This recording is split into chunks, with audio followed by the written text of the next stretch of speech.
تو A Brief History of Pakistan، اس کا پہلا چیپٹر ہے The Land and Its Early History، اور شروعات ہی اس بات سے ہوتی ہے کہ پاکستان کی قسمت پر سب سے پہلا اور شاید سب سے گہرا اثر اس کی جیوگرافی کا رہا ہے۔ بالکل، یہ زمین کیسے بنی اس کی بات ہے۔ کتاب بتاتی ہے کہ یہ علاقہ پہلے گونڈوانا لینڈ کا حصہ تھا۔ گونڈوانا لینڈ؟ اچھا جی۔ اور پھر وہ ٹوٹا قریب 20 کروڑ سال پہلے، اور جو انڈین سب کانٹیننٹ تھا وہ نارتھ کی طرف سرکتا گیا اور یوریشین لینڈ ماس سے ٹکرایا۔ ہاں، وہ مشہور ٹکر جس سے ہمالیاز بنے، سمندر کے نیچے کی زمین اوپر اٹھ گئی۔ اسی لیے تو کہتے ہیں کہ ایوریسٹ پر سمندری فوسلز ملتے ہیں، یعنی وہ کبھی سمندر کا حصہ تھا۔ بالکل، یہی ثبوت ہے اس کا۔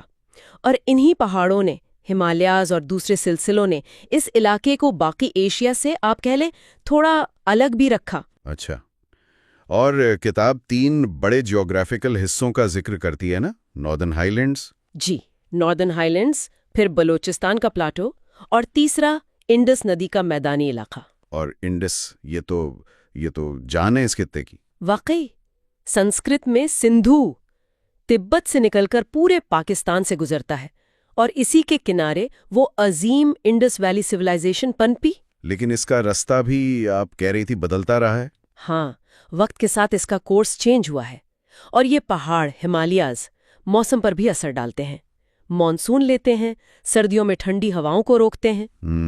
اور K2 بھی یہی ہے نارتھ میں، دنیا کی دوسری بلند ترین چوٹی۔ جی، اور وہ گزرگاہیں بھی، پاسز، خیبر پاس سب سے مشہور ہے۔ ہاں، خیبر پاس، یہاں سے تو ہزاروں سال لوگ آتے جاتے رہے ہیں، حملہ آور بھی اور تاجر بھی، صوفی بھی، نئے آئیڈیاز بھی، سب کچھ انہی راستوں سے آیا۔ سب سے بڑا صوبہ رقبے میں لیکن کم آبادی، یہاں مہر گڑھ ہے، بہت قدیم سائٹ۔ لینگویجز کا بھی ذکر ہے۔ انڈس ویلی والے کیا بولتے تھے یہ تو نہیں پتا۔ نہیں، وہ اسکرپٹ ابھی تک پڑھی نہیں جا سکی، لیکن بعد میں آرینز آئے، وہ اپنے ساتھ نئی زبانیں لائے، ڈارڈک، پھر سنسکرت بنی، اور آدج اردو نیشنل لینگویج ہے، انگلش آفیشل، لیکن پنجابی، سندھی، پشتو، بلوچی، کتنی زبانیں ہیں۔ بہت ڈائیورسٹی ہے، یہ سب اس لمبی تاریخ کا حصہ ہے۔ اچھا، اب ذرا پری ہسٹری کی طرف چلتے ہیں۔ قدیم ترین باشندے، سورس میں پوٹوار پلیٹو کا ذکر ہے، وہاں 9 ملین سال پرانے ایپ فاسلز ملے ہیں، راماپیتھیکس، سیواپیتھیکس۔ جی، وہ فاسلز ملے ہیں۔ پھر سوان ریور کے پاس پری سٹون ایج کے انسانوں کے ثبوت ہیں، وہ پیبل ٹولز استعمال کرتے تھے، سوان کلچر کہتے ہیں اسے، پیلیولتھک ٹولز۔ پھر آئس ایج ختم ہوئی قریب 10,000 سال پہلے، موسم بہتر ہوا اور کھیتی باڑی شروع ہوئی۔ ہاں، ایگریکلچر، اور سب کانٹیننٹ میں اس کی سب سے پرانی سائٹ ملتی ہے مہر گڑھ میں، بلوچستان میں، شاید 6500 BCE یا اس سے بھی پہلے کی۔ مہر گڑھ، وہاں کیا ملا ہے؟ وہاں لوگ باقاعدہ گھر بناتے تھے، کھیتی کرتے تھے، جو گندم اگاتے تھے، اور ٹریڈ کی بھی نشان ہے۔ دور سے چیزیں آتی تھیں جیسے فیروزہ، سمندری سیپیاں۔ واہ، تو یہاں سے پھر ایگریکلچر انڈس ویلی تک پھیلی ہوگی۔ پھر سورس کہتا ہے کہ 4000 BCE کے آس پاس ڈراویڈینز آئیں، ان کے اوریجنز کا نہیں پتا۔ اوریجنز اننون ہے، ہاں، لیکن انہوں نے پلان ٹاؤنز بنائے جیسے رحمان دھیری، وہاں اسکرپٹ کے بھی کچھ ابتدائی نشان ملے ہیں، اور برونز کا استعمال بھی شروع ہوا۔ اور پھر انڈس ویلی سویلائزیشن تقریباً 2600 BCE، موہنجو دارو، ہرپا، یہ تو کمال ہے۔ بالکل، پلانٹ سٹیز، پکی اینٹوں کے مکان، سیدھی چوڑی سڑکیں، کمپلیکس سور سسٹم، پبلک باتھس، اناج کے گودام، بہت ایڈوانس تھے وہ لوگ۔ اور ٹریڈرز تھے، میسوپوٹیمیا تک ٹریڈ کرتے تھے، سٹینڈرڈ ویٹس تھے ان کے۔ جی، اور ان کی سیلز جن پر جانوروں کی تصویریں ہیں، اکثر وہ یونیکارن جیسا جانور، اور ایک اسکرپٹ جو ہم آج تک سمجھ نہیں پائے۔ اور یہ سویلائزیشن بہت بہت بڑے ایریا پر پھیلی ہوئی تھی، مصر اور میسوپوٹیمیا سے بھی بڑا علاقہ تھا۔ لیکن پھر یہ ڈکلائن ہو گئی 1900-1800 BCE کے آس پاس، وجہ؟ سورس کے مطابق وجہ شاید نیچرل تھی، ارتھ کویکس، جن کی وجہ سے ریورز نے اپنا رخ بدلا، جیسے سرسوتی ریور شاید خشک ہو گئیں، اور انڈس کا کورس بھی بدلا، جس سے فلڈز آئے ہوں گے، ایگریکلچر تباہ ہوئی ہوگی۔ ہاں، یہی امکان ظاہر کیا گیا ہے۔ اس سے پورا سسٹم ڈسرپٹ ہو گیا۔ اور اس ڈکلائن کے کچھ 100 سال بعد نئے لوگ آئے سینٹرل ایشیا سے، آرینز، قریب 1500 BCE۔ جی، آرینز وہ گھڑ سواری میں ماہر تھے اور آئرن ویپنز استعمال کرتے تھے۔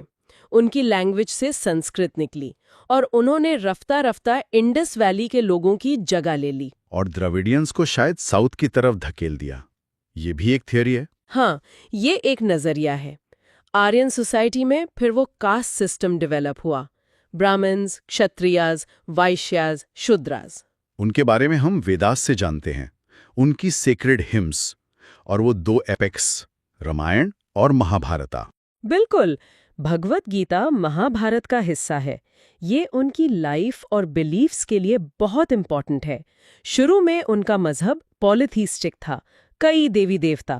بعد میں برہما، وشنو، شیوا کی ٹرینٹی امپورٹنٹ ہو گئی۔ شروع میں یہ نومیڈک تھے، گائیں کرنسی تھیں۔ ہاں، شروع میں نومیڈک لائف سٹائل تھا، گائیں بہت امپورٹنٹ تھیں۔ پھر ایگریکلچر امپورٹنٹ ہوئیں، چھوٹی چھوٹی کنگڈمز بن گئیں۔ سورسز میں ایک اور دلچسپ بات ہے کہ 1500 سے 1000 BCE تک یہ علاقہ جو آج پاکستان ہے، انڈیا کے باقی حصوں سے کچھ الگ رہا۔ جی، اور جب آرینز ایسٹ میں گنگیٹک پلینز کی طرف چلے گئے تو 1000 سے 500 BCE کے بیچ یہاں کیا ہوا پاکستان والے علاقوں میں، اس کے بارے میں سورس کہتا ہے کہ زیادہ معلوم نہیں ہے، ایک قسم کا ان نون پیریڈ ہے یہ۔ تو یہ زمین تو ہمیشہ سے لوگوں اور تہذیبوں کی آمد و رفت کا مرکز رہی ہے، ہر کوئی اپنا نشان چھوڑتا گیا۔ لیکن یہ سوچنے والی بات ہے کہ اس ان نون پیریڈ میں انڈس ویلی کے ڈکلائن اور آرینز کے پوری طرح سیٹل ہونے کے بیچ اس زمین پر کیا کہانیاں پنپ رہی ہوں گی۔ ہم آج a brief history of Pakistan کے دوسرے باب سپا اور افکار کی یلغار پر بات کر رہے ہیں۔ یہ 500 قبل مسیح سے 700 عیسوی کا دور ہے۔ جی، یہ وہ وقت تھا جب آرینز تو گنگا کی طرف جا چکے تھے اور یہ علاقہ مطلب آج کا پاکستان کچھ عرصے کے لیے نسبتاً الگ تھلگ سا تھا۔ لیکن پھر باہر سے اثرات آنے لگے۔ بالکل، ایک طرف تو مشرق سے نئے ریلیجس اور اسپریچول خیالات آ رہے تھے، جیسے جین مت، بدھ مت، اور دوسری طرف سے حملے۔ ہاں، مغرب اور وسطی ایشیا سے فارسی آئے، یونانی آئے اور دوسری قومیں، اور ہندوستان کی اپنی ریاستیں بھی کی، ان کا بھی اثر تھا۔ اچھا، تو شروع کرتے ہیں ان نئے خیالات سے۔ 6 صدی قبل مسیح میں، جیسے آپ نے کہا، یہاں نسبتاً خاموشی تھی، لیکن باقی دنیا میں تو بڑا انٹلیکچوئل فرمنٹ تھا۔ بہت زیادہ۔ ایران میں زرتشت، یونان میں فیتھاگورس، چین میں کنفیوشس، اور ہندوستان میں مہاویر اور گوتم بدھ۔ یہ سب آپ کہہ لیں کہ لائف کے بڑے سوالات پر سوچ رہے تھے۔ مہاویر اور بدھ، یہ دونوں شہزادے تھے جنہوں نے سب کچھ چھوڑ دیا؟ جی، دونوں۔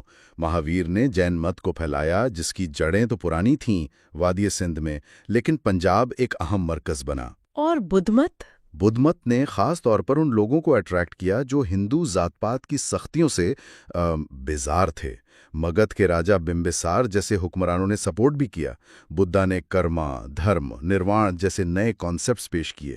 یہ ایک مکمل نظام فکر تھا۔ تو یہ نظریاتی تبدیلیاں آ رہی تھیں اور ساتھ ہی باہر سے حملے بھی شروع ہو گئے، فارسی سب سے پہلے۔ جی ہاں، سائرس اعظم اور پھر دارا اول، ان کے دور میں سندھ اور پنجاب فارسی سلطنت کا حصہ بن گئے، جسے وہ سندھ ستراپی کہتے تھے، یعنی ایک صوبہ۔ اور ہیروڈوٹس نے لکھا ہے کہ یہ سب سے امیر صوبہ تھا فارس کا۔ بالکل، اس فارسی کنیکشن سے دیکھیں تجارت بڑھی، شہر آباد ہوئے جیسے ٹیکسلا اور چارسدا۔ اچھا۔ خروشتی رسم الخطایا جو آرامی سے نکلا تھا اور دائیں سے دائیں لکھا جاتا تھا۔ یہاں کے فوجی فارسی فوج کا حصہ بن کر یونان تک لڑنے گئے، تو اس علاقے کی ایک الگ شناخت بن رہی تھی، باقی ہندوستان سے ذرا مختلف۔ اور پھر فارس کے بعد سکندر اعظم، الیگزینڈر دی گریٹ۔ جی، 327 قبل مسیح میں فارس کو شکست دینے کے بعد وہ یہاں آیا۔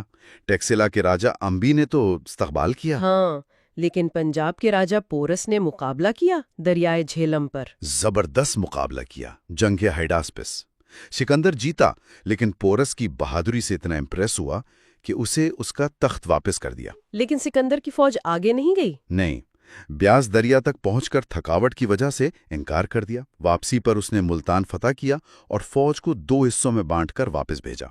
سکندر کا اپنا اثر تو شارٹ لفٹ تھا، لیکن اس کے چھوڑے ہوئے فوجی اور خاص طور پر یونانی ثقافت مطلب ہیلینسٹک کلچر، اس کا اثر آگے چل کر بہت گہرا ہوا۔ سکندر کے جانے کے بعد جو خلا پیدا ہوا اسے چندرگپت موریہ نے پر کیا۔ بالکل، پنجاب کا ہی تھا۔ اس نے گنگا کی وادی میں موریہ سلطنت کی بنیاد رکھی، اور کمال یہ کہ اس نے سکندر کے جانشین سیلیوکس اس سے شکست دی اور موجودہ پاکستان کا علاقہ حاصل کر لیا۔ اور سیلیوکس نے بیٹی کی شادی بھی چندرگپت سے کی۔ جی، یہ بھی ہوا۔ پھر چندرگپت کا پوتا آیا، اشوک۔ اشوک اعظم، کلنگا کی جنگ اور بدھ مت قبول کرنا، یہ تو بہت مشہور ہے۔ ہاں، اور اس نے بدھ مت کو پھیلایا بھی بہت۔ اس کے دور میں تقریباً پورا پاکستان بدھ مت کے زیر اثر آ گیا تھا، اور یہ اثر کوئی 1-2 سال نہیں، تقریباً 1000 سال رہا، اسلام کی آمد تک۔ 1000 سال؟ جی، اشوک نے تعمیرات پر، تعلیم پر بھی توجہ دی، جس میں یونانیوں، جنہیں یاوانا کہا جاتا تھا، انہوں نے بھی کردار ادا کیا۔ اچھا، تو موریہ سلطنت جب کمزور ہوئی تو کیا یونانی پھر واپس آئے؟ یہ بختری یونانی کون تھے؟ یہ اصل میں سکندر کے ساتھ آئے ہوئے یونانیوں کی نسل تھی، جو شمال مغرب میں باختر یعنی آج کے شمالی افغانستان میں اپنی حکومت قائم کر چکے تھے۔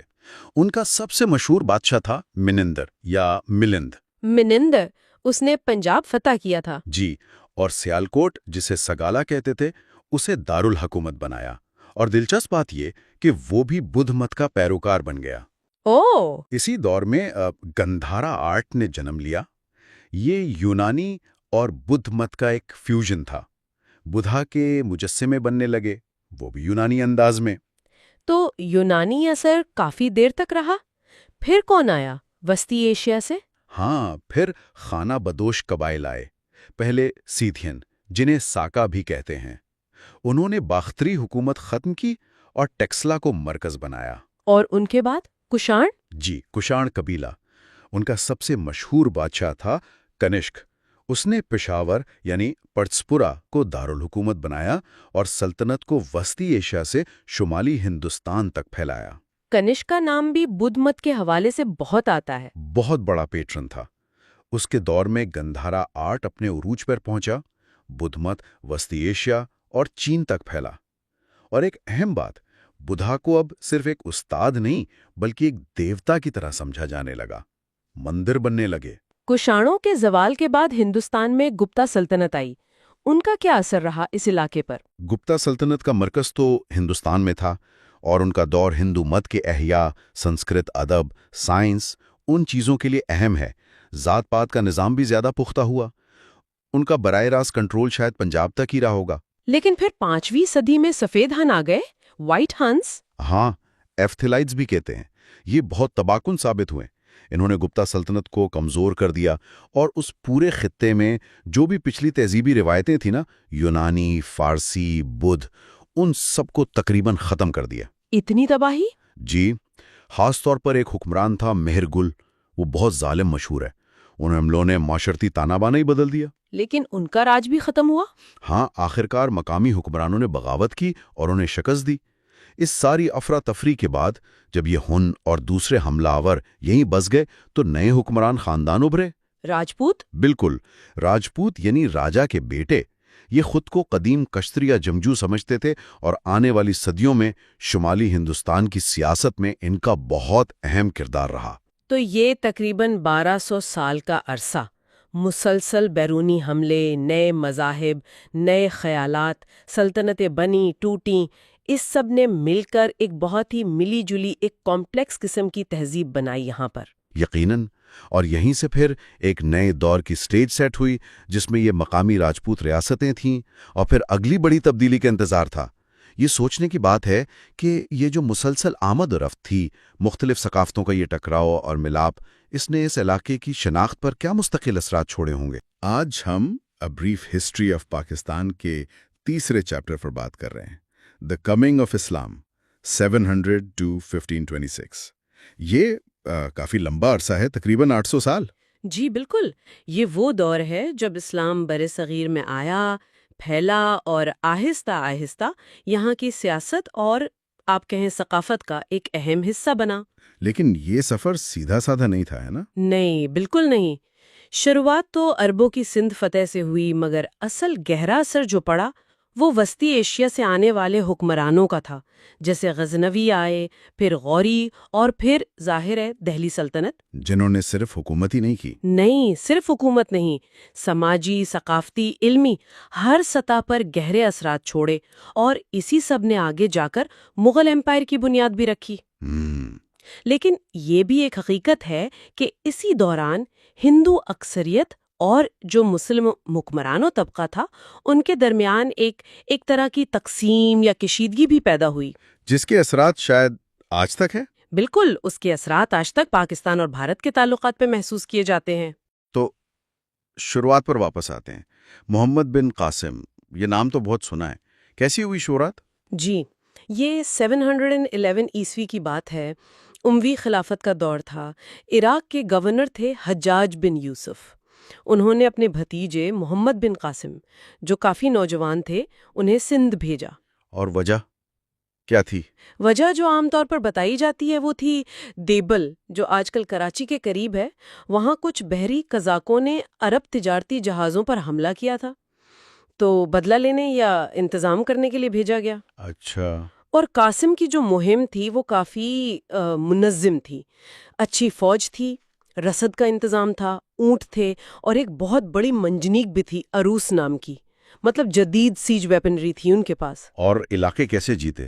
مقامی لوگوں کا کیا رد عمل رہا؟ پہلے مکران، پھر دیبل فتح کیا، پھر نیرون کوٹ جو آج کے حیدرآباد کے پاس ہے، وہاں بدھ پجاریوں نے وہ شہر لڑائی کے بغیر ہی حوالے کر دیا۔ اوہ، اچھا۔ جی، پھر سہون بھی فتح ہوا۔ یہاں اہم بات قاسم کی پالیسی تھی، یعنی مفتوحہ علاقوں میں جو غیر مسلم تھے انہیں مذہبی آزادی دی گئی۔ یعنی ان کے مندر وغیرہ محفوظ رہے؟ جی، اور جزیہ ایک ٹیکس، اس کے بدلے ان کی جان و مال کے تحفظ کی ذمہ داری لی گئی۔ اس پالیسی کی وجہ سے بہت سے مقامی لوگ، خاص طور پہ شاید بدھ مت والے جو پہلے کے ہندو راجاؤں سے کچھ ناخوش تھے، انہوں نے ان کا ساتھ دیا۔ پھر راجہ داہر سے جنگ ہوئی 713 میں راوڑ کے مقام پر، جس میں وہ مارے گئے، اور پھر ملتان، جسے سونے کا شہر بھی کہتے تھے، وہ بھی فتح ہو گیا۔ لیکن قاسم کا انجام تو سنا ہے کچھ اچھا نہیں ہوا؟ نہیں، اچھا نہیں ہوا۔ دمشق میں خلافت بدل گئی، سیاسی چپکلش ہوئی، اور انہیں واپس بلا کر سزائے موت دے دی گئی۔ لیکن ان کے جانے کے باوجود سندھ اگلے تقریباً 200 سال تک مسلم خلافت کا حصہ رہا، اور اسی وجہ سے اسے باب الاسلام یعنی اسلام کا دروازہ کہا جانے لگا۔ اور یہاں ثقافت کا ملاپ بھی ہوا ہوگا؟ بالکل، عربی اور مقامی سندھی ثقافت کا ملاپ ہوا، یہاں تک کہ قرآن کا پہلا ترجمہ سندھی زبان میں اسی دور میں ہوا۔ اور یہ وہی زمانہ ہے جب بغداد میں عباسی خلافت کا عروج تھا، علم و حکمت کا مرکز۔ تو سندھ کے راستے ہندوستان کے کئی علوم جیسے وہ صفر کا ہندسہ، شطرنج، سنسکرت کی کتابیں، ان کے تراجم عرب دنیا تک پہنچے۔ تو یہ تو ہوئی عربوں کی بات جو زیادہ تر سندھ تک محدود رہی۔ اصل بڑی تبدیلی تو پھر وسطی ایشیا سے آئی، محمود غزنوی۔ بالکل، 1000 عیسوی کے آس پاس سے وسطی ایشیا سے ترکوں کی آمد شروع ہوئی۔ محمود غزنوی 998 سے 1030 تک اس نے شمالی ہندوستان پر کئی حملے کیے۔ 17 حملے کہتے ہیں؟ جی، تعداد پر تو بحث ہے، لیکن کئی کامیاب حملے کیے، بہت دولت حاصل کی، اور اسلام کو ایک بڑی سیاسی قوت بنا دیا خطے میں۔ پشاور فتح کیا 1001 میں۔ محمود کا کردار تو کافی متنازع بھی ہے۔ بہت متنازع ہے۔ پاکستان میں عموماً ہیرو سمجھا جاتا ہے، ہندوستان میں مندروں پر حملوں، خاص طور پر سومن ناتھ کی وجہ سے ولن۔ لیکن ایک اہم بات یہ ہے کہ اس کے ساتھ البیرونی جیسا عظیم عالم ہندوستان آیا۔ کتاب الہند والے؟ جی ہاں، کتاب الہند لکھی، جو آج بھی اس زمانے کے ہندوستان کو سمجھنے کے لیے ایک بنیادی ماخذ ہے۔ اور غزنوی سلطنت کا کیا بنا؟ محمود کے بعد وہ کمزور پڑتی گئی، خاص طور پر 1040 میں سلجوکیوں سے شکست کھائی جنگ مرو میں، تو ان کا مرکز سمٹ کر پنجاب، خاص طور پر لاہور آ گیا۔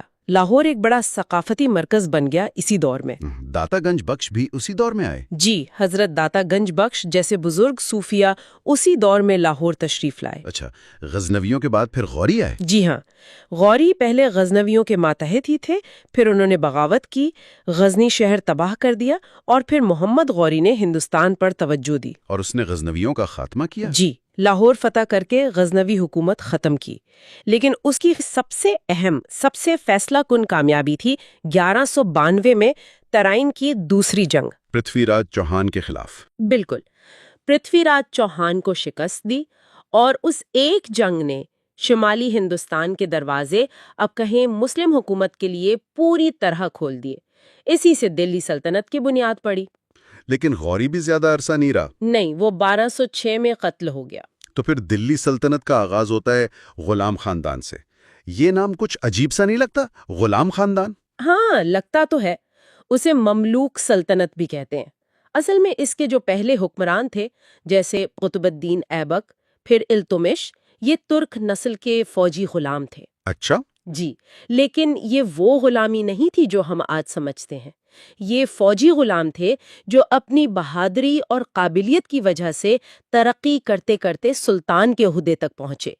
ایبک نے دہلی کو دارالحکومت بنایا اور التمش نے سلطنت کو کافی مستحکم کیا۔ اور اسی دور میں منگولوں کا خطرہ بھی آیا، چنگیز خان؟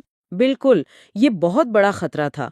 چنگیز خان 1221 میں خوارزم شاہ کا پیچھا کرتا ہوا دریائے سندھ تک آ پہنچا تھا۔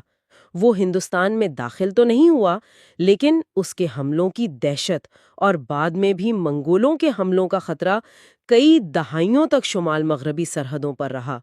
بہت تباہی مچائی انہوں نے جہاں جہاں گئے۔ اسی دوران صوفیہ کا کردار بھی بہت اہم نظر آتا ہے۔ یقیناً، خاص طور پر ملتان اور اچ شریف یہ تصوف کے بڑے مراکز بن گئے۔ بہاؤالدین زکریا ملتانی جو سہروردی سلسلے کے تھے، اور پاک پتن میں بابا فرید گنج شکر چشتی سلسلے کے، ان جیسے بزرگوں نے نہ صرف اسلام کی تبلیغ کی بلکہ بہت پرامن طریقے سے، اور مقامی زبانوں میں بھی۔ جی، خاص طور پر پنجابی شاعری کو بابا فرید نے بہت فروغ دیا۔ ان کی خانقاہیں سماجی زندگی کا مرکز بھی تھیں، لنگر چلتے تھے، لوگ آتے تھے۔ پھر خلجی اور تغلق خاندان آئے۔ علاؤالدین خلجی کا دور کیسا تھا؟ علاؤالدین خلجی 1296 سے 1316 تک اسے ایک بہت سخت گیر لیکن بہت قابل منتظم مانا جاتا ہے۔ اس نے منگول حملوں کو بہت کامیابی سے روکا۔ کئی حملے روکے اس نے؟ جی ہاں، اور سلطنت کو جنوب میں دکن تک پھیلایا۔ اس نے مارکیٹ ریفارمز کی، قیمتیں کنٹرول کی، ایک بڑی فوج بنائی، کافی مضبوط حکمران تھا۔ ثقافتی طور پر بھی کچھ ہوا اس دور میں؟ امیر خسرو؟ جی، امیر خسرو اسی دور سے وابستہ ہیں۔ کہا جاتا ہے کہ ستار اور طبلہ جیسے ساز انہی کی ایجاد ہیں۔ اچھا، پھر آئے محمد بن تغلق۔ ان کے بارے میں تو بہت سی کہانیاں ہیں، عجیب و غریب فیصلوں کی۔ ہاں، محمد بن تغلق 1325 سے 1351 تک وہ بہت پڑھے لکھے ذہین بادشاہ تھے، اس میں کوئی شک نہیں، لیکن ان کے فیصلے اکثر وہ الٹے پڑ گئے۔ جیسے دارالحکومت دہلی سے دولت آباد لے جانا؟ جی، یہ سب سے مشہور ہے۔ پوری آبادی کو حکم دیا کہ سینکڑوں میل دور دکن چلو۔ پھر وہ منصوبہ ناکام ہوا۔ پھر تانبے کے سکے چلانے کا تجربہ کیا، وہ بھی ناکام رہا، جال سازی بہت ہو گئی۔ اوہو۔ ان کی پالیسیاں سخت تھیں، بغاوتیں بہت ہوئیں، قحط بھی پڑا ان کے دور میں۔ تو مجموعی طور پر ارادے شاید اچھے ہوں، لیکن نتائج بہت برے نکلے۔ ان کے بعد فیروز تغلق نے کچھ بہتر کرنے کی کوشش کی؟ جی، فیروز تغلق نے کوشش کی، عوام کی بہبود پر توجہ دی، نہریں بنوائیں، ٹیکس کم کیے، لیکن تب تک سلطنت کافی کمزور ہو چکی تھی۔ اور پھر تیمور آ گیا، جس نے رہی سہی کسر نکال دی۔ بالکل، 1398 میں وسطی ایشیا سے امیر تیمور کا حملہ ہوا۔ اس نے دہلی پر قبضہ کیا اور شہر کو بے دردی سے لوٹا، تباہ و برباد کر دیا۔ اس حملے نے تو سلطنت کی کمر ہی توڑ دی ہوگی۔ بالکل، تغلق سلطنت تو عملی طور پر ختم ہی ہو گئی۔ دہلی سلطنت بس نام کی رہ گئی۔ اس کے بعد پھر سید خاندان آیا، پھر لودھی خاندان آیا، لیکن مرکز بہت کمزور تھا۔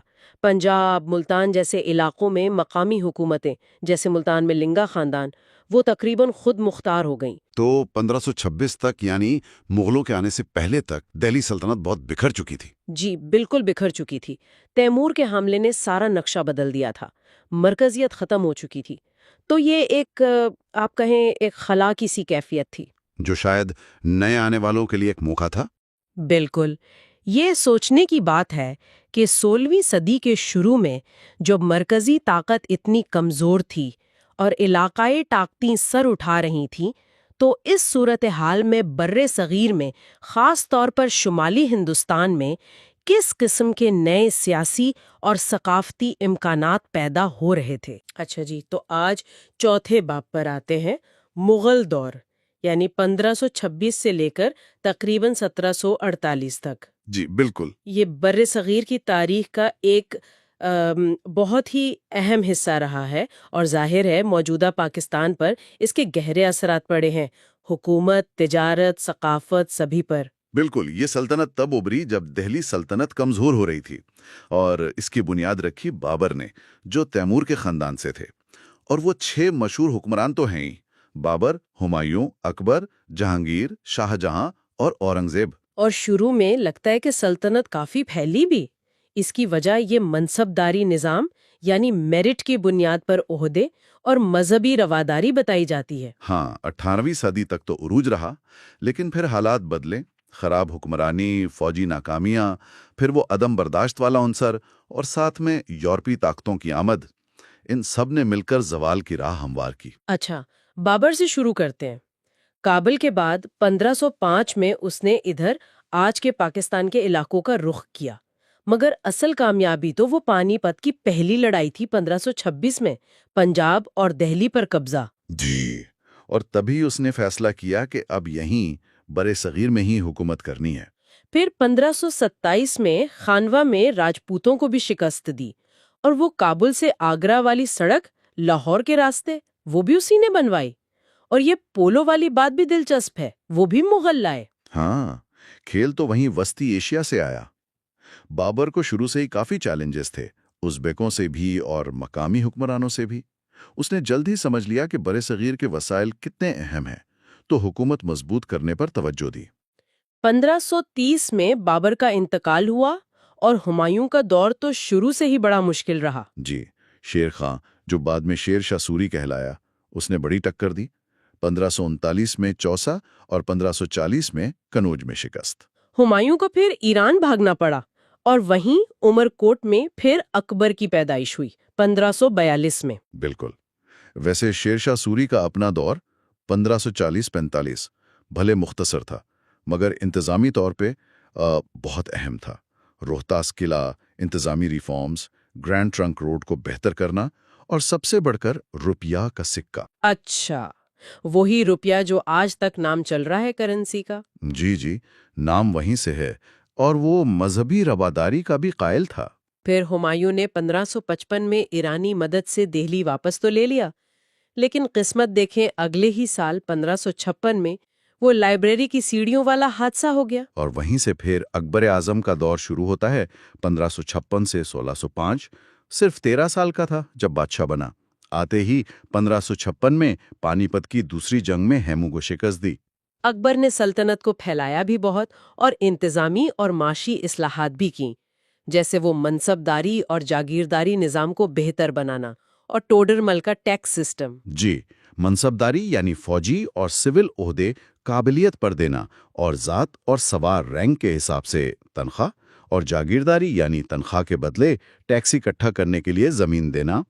ٹوڈرمل کا زمینی بندوبست بہت مشہور ہوا۔ اور اکبر کی مذہبی پالیسی، وہ تو بڑی متنازع بھی رہی۔ ہندو یاتریوں پر ٹیکس ختم کیا، جزیہ ہٹایا، عبادت خانہ بنوایا، اور پھر 1582 میں وہ دین الہی، یہ کیا تھا، کوئی نیا مذہب یا؟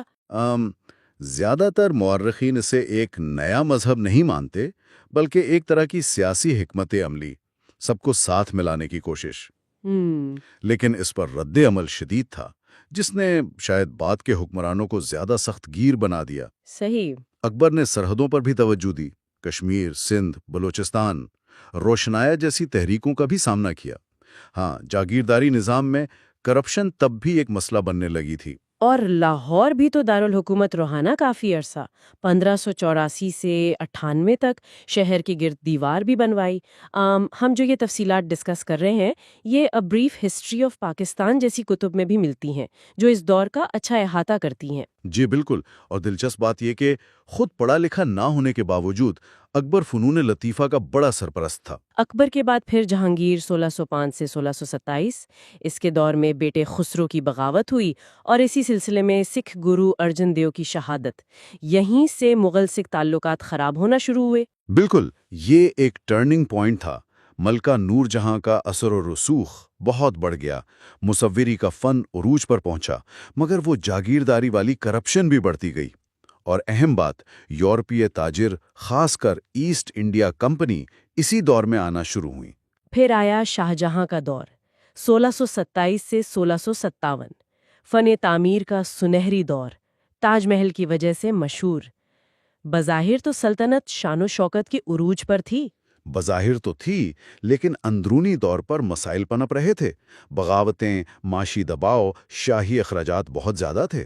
دکن میں کچھ کامیابیاں تو ملی، مگر قیمت بھاری تھی۔ زوال کے آثار یہیں سے نظر آنے لگے تھے۔ اور اس کے بعد اورنگزیب 1658 سے 1707، بھائیوں سے لڑ کر تخت حاصل کیا، سلطنت کو تاریخ کی سب سے بڑی وسعت دی۔ وسعت تو ملی، لیکن مسلسل جنگوں نے خزانہ خالی کر دیا۔ یوسف زئی، سکھ، مراٹھا، شیواجی کی قیادت میں یہ بغاوتیں بہت بڑھ گئیں۔ اورنگزیب کی مذہبی پالیسی بھی بہت سخت تھی، شریعت کا نفاذ، غیر مسلموں پر پابندیاں، جزیہ دوبارہ لگانا، مندروں کی بے حرمتی کے واقعات۔ جی، اس سے ہندو اور راجپوت کافی ناراض ہوئے۔ فنون لطیفہ پر پابندیاں، سوائے کچھ تعمیرات جیسے لاہور کی بادشاہی مسجد۔ اسی دوران انگریزوں کا اثر بڑھا، بمبئی نلا، کلکتہ کی بنیاد رکھی، EIC سے جنگ بھی ہوئی۔ انتظامیہ میں کرپشن تو تھی ہی، اور وہ دکن کی لمبی جنگ 1681 سے 1707، اس نے سلطنت کو بہت کمزور کیا۔ سکھوں سے بھی مہازارائی شدید ہوئی، گرو تیگ بہادر کی شہادت، پھر گرو گوبند سنگھ کا خالصہ بنانا، آنند پور کا محاصرہ۔ جی، یہ سب اورنگزیب کے دور میں ہوا۔ 1707 میں اس کی وفات کے بعد تو سلطنت بہت تیزی سے بکھرنے لگی۔ اس کے بعد تو پھر کمزور بادشاہی آئے، بہادر شاہ اول، فرخ سیار، محمد شاہ۔ اصل طاقت درباریوں کے پاس چلی گئی۔ بالکل، سلطنت سکڑتی گئی، کئی علاقے خود مختار ہو گئے جیسے قلات۔ پھر وہ نادر شاہ کا حملہ 1739 میں دہلی پر، وہ تو تباہ کن تھا۔ ہاں، شہر کو لوٹا، کوہ نور ہیرا اور تخت طاؤس بھی لے گیا۔ اس کے بعد پھر احمد شاہ ابدالی کے حملے۔ اسی دوران شاہ ولی اللہ جیسے علماء نے اصلاح کی کوششیں بھی کیں، لیکن 1748 میں محمد شاہ کی وفات کے ساتھ ہی آپ کہہ سکتے ہیں کہ مغلیہ طاقت عملی طور پر ختم ہو گئی، اگرچہ نام کے بادشاہ تو بعد میں بھی رہے۔ مغلیہ سلطنت کا عروج تو واقعی شاندار تھا، انتظامی ڈھانچہ، ثقافت، فن تعمیر، لیکن وہ اندرونی کمزوریاں، جانشینی کی جنگیں، بغاوتیں اور پھر بیرونی حملے آخرکار زوال کا باعث بنے۔ اثرات تو آج بھی ہیں۔ یہ واقعی ایک دلچسپ سوال ہے کہ اگر اورنگزیب کی پالیسیاں مختلف ہوتیں یا جانشینی پر اتنے جھگڑے نہ ہوتے تو کیا برصغیر کی تاریخ کا رخ کچھ اور ہوتا؟ تو آئیے باب 5 تجارتی کمپنی کی جنگیں پر بات کرتے ہیں۔ یہ 1748 سے 1858 تک کا دور ہے۔ جی، کافی لمبا اور اہم دور ہے۔ ہاں، مطلب 16ویں صدی سے ہی یورپی طاقتیں ایشیا کے لیے لڑ رہی تھیں، لیکن 18ویں صدی کے وسط تک تو برطانیہ سب سے آگے نکل گیا۔ بالکل، لیکن یہ حیران کن ہے کہ اگلے 100 سال میں انگلش ایسٹ انڈیا کمپنی جو تھی تو ایک تجارتی کمپنی، اس نے کیسے پورے برصغیر پر کنٹرول جما لیا، وہ بھی اکثر فوجی طاقت سے؟ یہ کیسے ہوا؟ دیکھیں، یہ ایک دم سے نہیں ہوا۔ EIC نے بڑی چالاکی سے کام لیا۔ اچھا۔ جی، مقامی حکمرانوں کی جو آپسی دشمنیاں تھیں نا، ان کا خوب فائدہ اٹھایا، معاہدے کیے، آہستہ آہستہ اپنا فوجی سیاسی اثر بڑھاتے گئے۔ اور برطانوی حکومت کا کیا کردار تھا؟ اصل میں برٹن تو سمجھتا تھا کہ برصغیر پر کنٹرول ان کی قومی تقدیر ہے، ایک خداداد ذمہ داری۔ اچھا، نیشنل ڈیسٹنی والی بات۔ جی، حالانکہ مقاصد تو بالکل سیاسی اور تجارتی تھے۔ وہ چاہتے تھے کہ برصغیر کے وسائل ان کے ملک جائیں اور دوسری یورپی طاقتیں، خاص طور پر فرانس، یہاں سے دور رہے۔ تو پہلے پرتگال، ڈچ، فرانس، ان سب کو راستے سے ہٹایا۔ جی ہاں، پھر 1757 میں پلاسی کی جنگ ہوئی، وہ تو ایک بڑا ٹرننگ پوائنٹ تھا، ہے نا؟ بنگال کے نواب سراج الدولہ کو شکست دی۔ بالکل، پلاسی بہت اہم تھی۔ سراج الدولہ نے انگریزوں کو کیلکٹا میں قلعہ بندی سے روکا تو لڑائی شروع ہوئی۔ ہاں، اور وہ بلیک ہول آف کیلکٹا والا واقعہ۔ جی، وہ واقعہ بھی اسی دوران کا ہے، اگرچہ اس کی تفصیلات پر مورخین میں کافی اختلاف ہے، لیکن کلائیو نے کیلکٹا واپس لیا اور پھر میر جعفر کے ساتھ مل کر پلاسی میں سراج الدولہ کو شکست دی۔ تو صرف فوجی طاقت نہیں تھی، سازش بھی تھی۔ بہت زیادہ، اور اس کے بعد تو EIC نے بنگال سے بے تحاشا دولت کمائی اور بنگال کی معاشی تباہی وہیں سے شروع ہوئی۔ تو یہ صرف بنگال میں نہیں ہو رہا تھا، جنوب میں کیا چل رہا تھا فرانسیسیوں کے ساتھ؟ بالکل، ساتھ ساتھ جنوب میں کرنیٹک وارز چل رہی تھیں، خاص طور پر تیسری جنگ جو یورپ کی 7 ایئرز وار کا حصہ تھی۔ اچھا، 1760 میں بیٹل آف وانڈی واش میں فرانسیسیوں کی شکست نے برے صغیر میں ان کی امیدیں تقریباً ختم کر دیں اور ڈچ لوگوں کو بھی پیچھے دھکیل دیا۔ تو جب انگریز یہ سب کر رہے تھے، موجودہ پاکستان کے علاقوں میں کیا صورتحال تھی؟ مغل تو کمزور ہو چکے تھے نا؟ صحیح، مغل سلطنت کے زوال سے شمال مغرب میں خلا سا پیدا ہو گیا تھا۔ افغانستان میں احمد شاہ درانی نے درانی سلطنت قائم کی اور پنجاب سمیت کئی علاقے فتح کیے۔ لیکن اس سے چیلنجز بھی تھے۔ جی، سکھوں اور مراٹھوں کی طرف سے سخت مزاحمت تھی۔ پھر 1761 میں پانی پت کی تیسری جنگ ہوئی، درانی اور مراٹھوں کے درمیان۔ ہاں، اس میں تو درانی جیت گیا تھا۔ جی، اور اس سے مراٹھوں کا جو مغل تخت پر بیٹھنے کا خواب تھا وہ ٹوٹ گیا۔ اور پنجاب میں سکھوں کا کیا ہوا؟ ہم جن ذرائع کو دیکھ رہے ہیں، جیسے بریف ہسٹری آف پاکستان کے کچھ حصے، ان میں رنجیت سنگھ کا کافی ذکر ہے۔ بالکل، پانی پت کے بعد پنجاب میں سکھوں کی طاقت اصل میں بڑھی، خاص طور پر رنجیت سنگھ کے آنے سے۔ اس نے 1799 میں لاہور پر قبضہ کیا اور اپنی سلطنت کو کافی پھیلایا۔ لیکن انگریزوں سے بھی تعلقات تھے۔ ہاں، 1809 میں ٹریٹی آف امرتسر ہوئی۔ اس کے بعد رنجیت سنگھ کی توسیع شمال مغرب کی طرف ہو گئی۔ ستلج دریا ایک طرح کی حد بن گیا۔ اچھا، اور سندھ؟ وہاں کون تھا؟ سندھ میں پہلے کلہورا تھے، پھر تالپور آ گئے۔ انگریزوں نے وہاں بھی پہلے تجارت میں دلچسپی لی، پھر نیپولین کے ڈر سے سیاسی دلچسپی بھی بڑھی۔ تو فیکٹری وغیرہ کھولی؟ 1799 میں کراچی میں کوشش کی، لیکن مقامی حکمرانوں نے جلد ہی بند کروا دی، مطلب وہ بھی محتاط تھے۔ اسی دوران وہ مسلم اصلاحی تحریکیں بھی تو تھیں شاہ ولی اللہ کے بعد۔ جی، وہ تحریکیں چل رہی تھیں۔ بعد میں سید احمد بریلوی کی قیادت میں وہ سکھوں کے خلاف ایک آپ کہہ لیں عسکری جہاد بن گئیں۔ کچھ کامیابی ملی انہیں؟ شروع میں ملی تھی، پشاور تک پہنچ گئے تھے، لیکن پھر آپس کے اختلافات اور سکھوں کی فوجی طاقت 1831 میں بالاکوٹ میں انہیں شکست ہو گئی۔ ادھر EIC کی اپنی حالت کیسی تھی مالی طور پر؟ کمپنی مالی مشکلات کا شکار تھی۔ اسی وجہ سے برطانوی پارلیمنٹ نے 1773 میں ریگولیٹنگ ایکٹ پاس کیا تاکہ کمپنی پر کچھ کنٹرول ہو۔ وارن ہیسٹنگز پہلا گورنر جنرل بنا۔ اور بعد میں کارنوالیس نے اصلاحات کی؟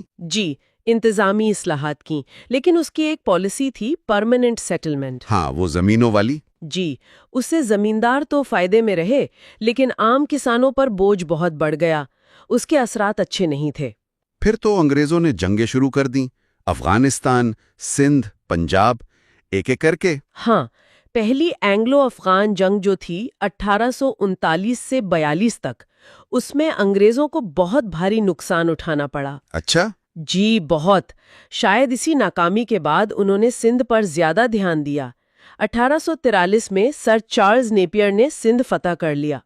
وہ مشہور جملہ بھی اسی کا ہے، پیکاوی، یعنی آئی ہیو سندھ، سندھ۔ اوہ، اچھا۔ اور پنجاب رنجیت سنگھ کے بعد؟ رنجیت سنگھ کی وفات 1839 میں ہوئی۔ اس کے بعد پنجاب میں کافی انتشار پھیل گیا، سکھ آپس میں لڑنے لگے، انگریزوں نے اس کا فائدہ اٹھایا۔ تو 2 جنگیں ہوئیں؟ جی، پہلی سکھ جنگ 1845-46 میں اور دوسری 1848-49 میں۔ دوسری جنگ کے بعد پنجاب کو بھی برطانوی ہندوستان میں شامل کر لیا گیا۔ اور پھر وہ لارڈ ڈلہاؤزی کی پالیسی ڈاکٹرن آف لیپس، وہ کیا تھی؟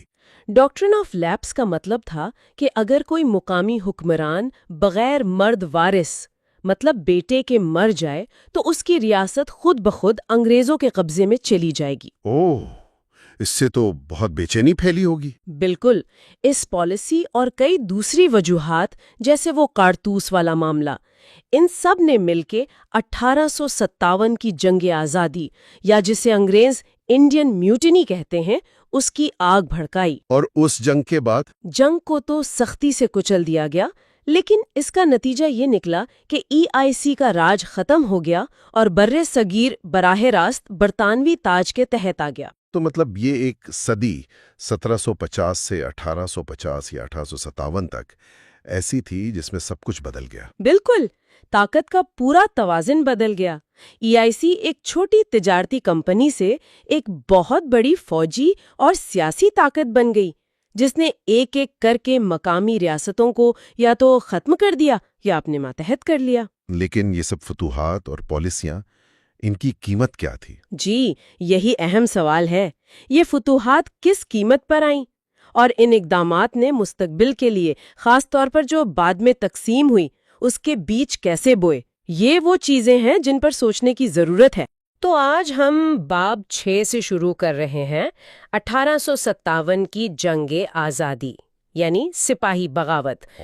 یہ واقعی بر صغیر کی تاریخ میں ایک آپ کہہ لیں ٹرننگ پوائنٹ تھا۔ بالکل، اس کے بعد ہی تو ایسٹ انڈیا کمپنی ختم ہوئی نا؟ اور حکومت سیدھی برطانوی تاج کے پاس چلی گئی۔ جی، راج کا دور وہیں سے شروع ہوا۔ اگرچہ انگریزوں نے کچھ جمہوری ادارے لانے کی کوشش کی، ہاں، لیکن اصل نمائندگی تو نہیں دی عوام کو۔ بالکل نہیں۔ اور یہیں سے آپ دیکھیں ایک آزاد پاکستان کے بیج بھی پڑے ایک طرح سے۔ وہ کیسے؟ دیکھیں، بغاوت کے بعد نا مسلمانوں کو، خاص طور پر اشرافیہ کو، شک کی نگاہ سے دیکھا گیا۔ اچھا۔ انہیں معاشی اور سیاسی طور پر الگ تھلگ کیا جانے لگا۔ اسی دوران قوم پرستی بھی ابھری۔ انڈین نیشنل کانگریس 1885 والی؟ جی وہی، لیکن آزادی کی تحریک کے ساتھ ساتھ ہندو مسلم تفریق بھی وہ بڑھتی چلی گئی۔ یہیں سے بات ریئلی انٹرسٹنگ ہو جاتی ہے۔ ایک طرف آزادی کا مطالبہ، دوسری طرف ایک الگ مسلم ریاست کی سوچ۔ مسلم لیگ کا قیام اسی پس منظر میں ہوا۔ اور پھر وہ 1909 کا Government of India Act, Morley Minto Reforms. جی، جس سے مسلمانوں کو زیادہ نمائندگی ملی۔ یہ بہت اہم موڑ تھا پاکستان کی تاریخ میں۔ اچھا، لیکن یہ جو 1857 کی بغاوت تھی، اس کی جڑیں تو گہری ہوں گی نا؟ مطلب اچانک تو نہیں ہوئی ہوگی؟ نہیں، بالکل نہیں۔ واٹس فیسنیٹنگ ہیئر از کہ سپاہیوں میں بے چینی پہلے سے تھی۔ اچھا، جیسے 1806 میں مدراس آرمی میں وردی کی تبدیلی پر بغاوت ہوئی۔ وہ مذہبی جذبات والی بات۔ ہاں، ہندوؤں کے لیے چمڑے کے ہیٹ اور مسلمانوں کے لیے داڑھی مونچھ کاٹنے کا حکم۔ ٹھیک۔ پھر بنگال آرمی میں بھی 1843 سے 56 کے بیچ کئی واقعات ہوئے۔ سندھ اور پنجاب والی تعیناتی کا بھی سنا ہے۔ جی، اعلیٰ ذات کے ہندو سپاہی وہ دریائے سندھ پار کرنے کو برا سمجھتے تھے۔ ہاں، ذات جانے کا ڈر تھا۔ اور وہ الاؤنس، اوورسیز الاؤنس، ہاں، وہ بھی ختم کر دیا گیا تھا۔ تو یہ سب چیزیں جمع ہو رہی تھیں۔ اور پھر وہ کارتوس والا معاملہ، وہ تو جیسے آگ پر تیل کا کام کر گیا۔ بالکل، وہ فوری وجہ بنا، نئی اینفیلڈ رائفل آئیں اور اس کے کارتوسوں پر لگی گریس۔ افواہ تھی کہ گائے اور سور کی چربی ہے۔ جی، اب یہ تو ہندو مسلمان دونوں کے لیے ناقابل قبول تھا۔ ظاہر ہے۔ جنہوں نے انکار کیا انہیں سخت سزائیں دی گئیں۔ بعد میں اپنا گریس استعمال کرنے کی اجازت ملی، مگر نقصان ہو چکا تھا، بے اعتمادی بڑھ گئی تھی۔ جی ہاں، یہ تفصیلات ویسے دور راج، بغاوت سے اصلاحات تک جیسے ماخذوں میں ملتی ہیں۔ تو 10 مئی 1857 میرٹھ سے شروع ہوئی بغاوت۔ جی، سپاہی دہلی پہنچے، بہادر شاہ ظفر کو قیادت سنبھالنے کو کہا۔ بغاوت شمال میں پھیلی۔ لیکن ناکام رہی آخر میں۔ کیوں؟ کیا وجوہات تھیں؟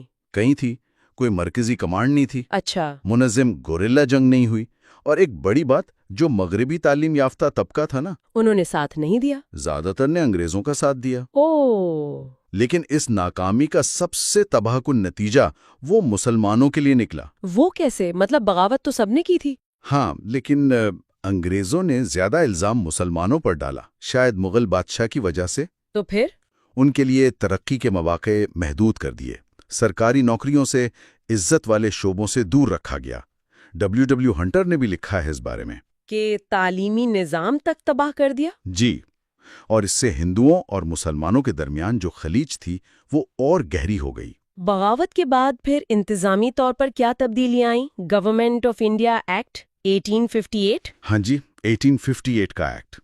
ایسٹ انڈیا کمپنی ختم، ہندوستان براہ راست تاج برطانیہ کے نیچے، وائس رائے کا عہدہ بنا۔ پہلے وائس رائے لارڈ کیننگ؟ جی، انہوں نے فوج کی تنظیمیں نو کی، بنگالی آرمی ختم کر دی، سکھ، راجپوت، گورکھا بھرتی کیے، توپ خانہ صرف انگریزوں کے پاس۔ اور ریاستوں کے ساتھ کیا پالیسی تھی؟ ان کے ساتھ مفاہمت کی، البتہ پنجاب میں وہاں زمینداروں کی طاقت کم کرنے کی کوشش کی۔ اسی دوران سر سید احمد خان کا کردار بہت اہم ہو جاتا ہے نا؟ بالکل، مسلمانوں کی پسماندگی دیکھ کر انہوں نے مغربی تعلیم پر بہت زور دیا۔ MAO کالج علی گڑھ والا؟ جی وہی جو بعد میں علی گڑھ مسلم یونیورسٹی بنا۔ مقصد یہی تھا کہ مسلمان جدید تعلیم حاصل کر کے آگے آئیں۔ پھر لارڈ لٹن کا دور آیا 1876-80، اس میں تو پالیسیاں سخت ہوئیں۔ ہاں، کافی سخت۔ ورنیکولر پریس ایکٹ آیا جو مقامی زبانوں کے اخبارات کے خلاف تھا۔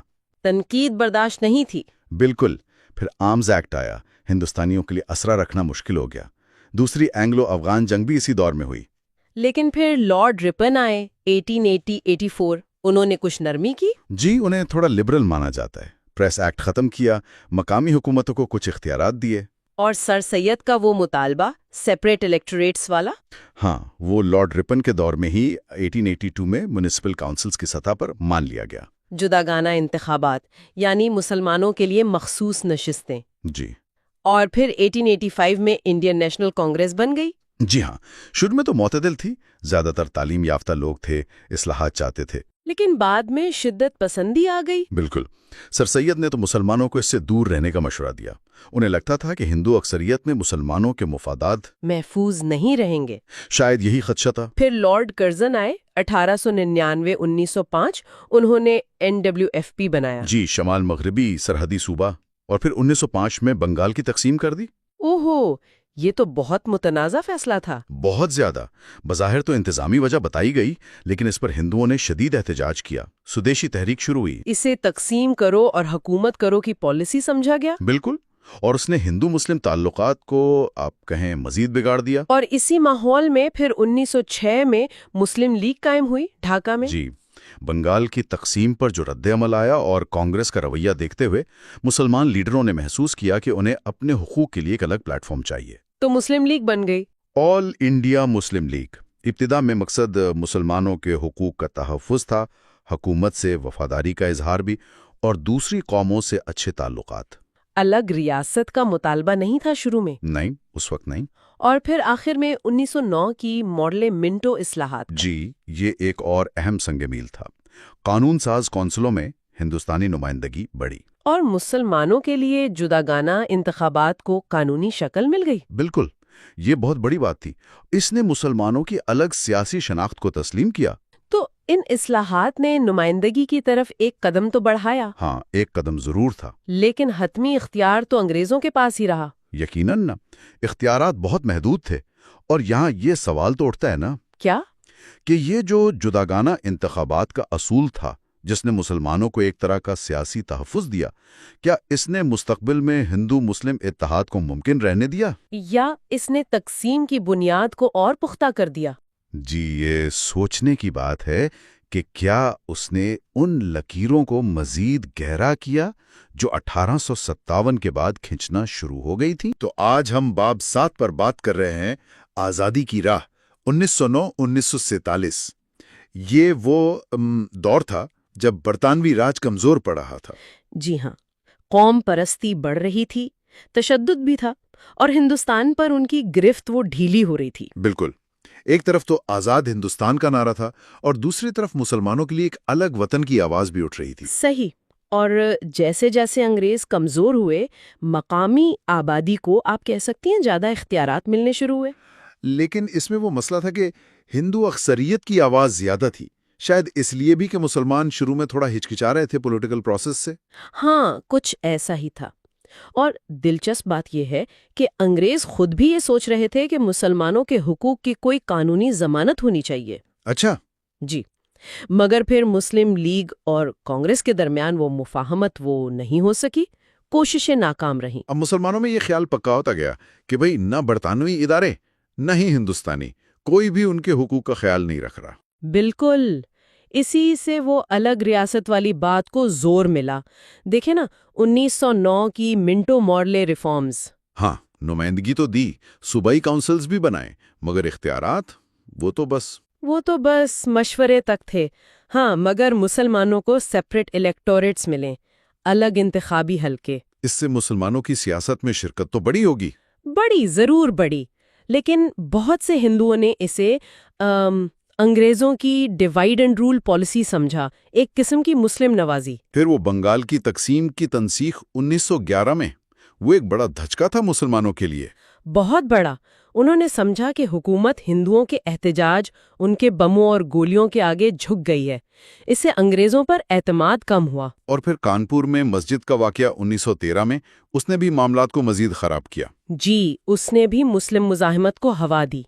اسی دوران مسلم لیگ میں بھی آپ دیکھیں تبدیلیاں آ رہی تھیں۔ ہاں، محمد علی جناح صاحب شامل ہوئے 1913 میں، انہوں نے لیگ کا رخ سخت کیا۔ بالکل، اور کانگریس کے ساتھ تعاون کی بات بھی کی۔ بلکہ 1913 میں تو لیگ نے اپنا مقصد ہی بدل دیا۔ پہلے وہ برطانوی راج کے حامی تھے، اب ہندوستان کی خود مختاری کا مطالبہ کرنے لگے۔ اسی وجہ سے آغا خان سم الگ ہو گئے تھے، کیونکہ وہ زیادہ برٹش نواز تھے۔ جی، لیگ کے بڑھتے ہوئے اینٹی برٹش رویے کی وجہ سے۔ اور پھر جناح صاحب 1916 میں لیگ کے صدر بن گئے۔ یہ ساری تفصیلات جو ہم ڈسکس کر رہے ہیں، یہ جیمز وین برانڈڈ کی کتاب a brief history of Pakistan کے اس باب سے ہیں۔ اچھا، تو اسی کانٹیکسٹ میں 1916 کا لکھنؤ پیکٹ آتا ہے۔ بالکل، وہ لیگ اور کانگریس کے درمیان ایک اگرچہ مختصر مگر بڑا اہم معاہدہ تھا۔ اس میں کانگریس نے پہلی بار مانا کہ مسلم لیگ ہی مسلمانوں کی نمائندہ جماعت ہے۔ جی ہاں، اور سیپریٹ الیکٹوریٹس اور نمائندگی کی ضمانت بھی دی۔ یہ ایک بڑی پیش رفت تھی۔ لیکن یہ اتحاد زیادہ چلا نہیں۔ 1919 کی مونٹیگو چیمسفورڈ ریفارمز آئیں، اس میں وہ ڈایاکی والا نظام تھا نا۔ ہاں، صوبوں میں 2 عملی نظام، کچھ محکمے ہندوستانی وزراء کو، مگر اہم والے جیسے مالیات، پولیس، وہ گورنر کے پاس۔ اور اسی وقت وہ رولٹ ایکٹس بھی آ گئے، بغیر مقدمے کے گرفتاری والے۔ بالکل، ایک طرف ریفارمز، دوسری طرف ایسے سخت قانون۔ اسی دوران پھر خلافت تحریک شروع ہوئی۔ پہلی جنگ عظیم کے بعد سلطنت عثمانیہ کو بچانے کے لیے گاندھی جی نے حمایت کی۔ جی، ہندو مسلم اتحاد کے لیے، مگر جناح صاحب اس مذہبی سیاست کے حق میں نہیں تھے۔ اور پھر جلیانہ والا باغ کا سانحہ 1919، اس نے تو آگ لگا دی۔ بہت زیادہ، پورے ہندوستان میں غصہ تھا۔ تحریک عدم تعاون شروع ہوئی، مگر خلافت اور ہجرت تحریکیں وہ ناکام رہیں۔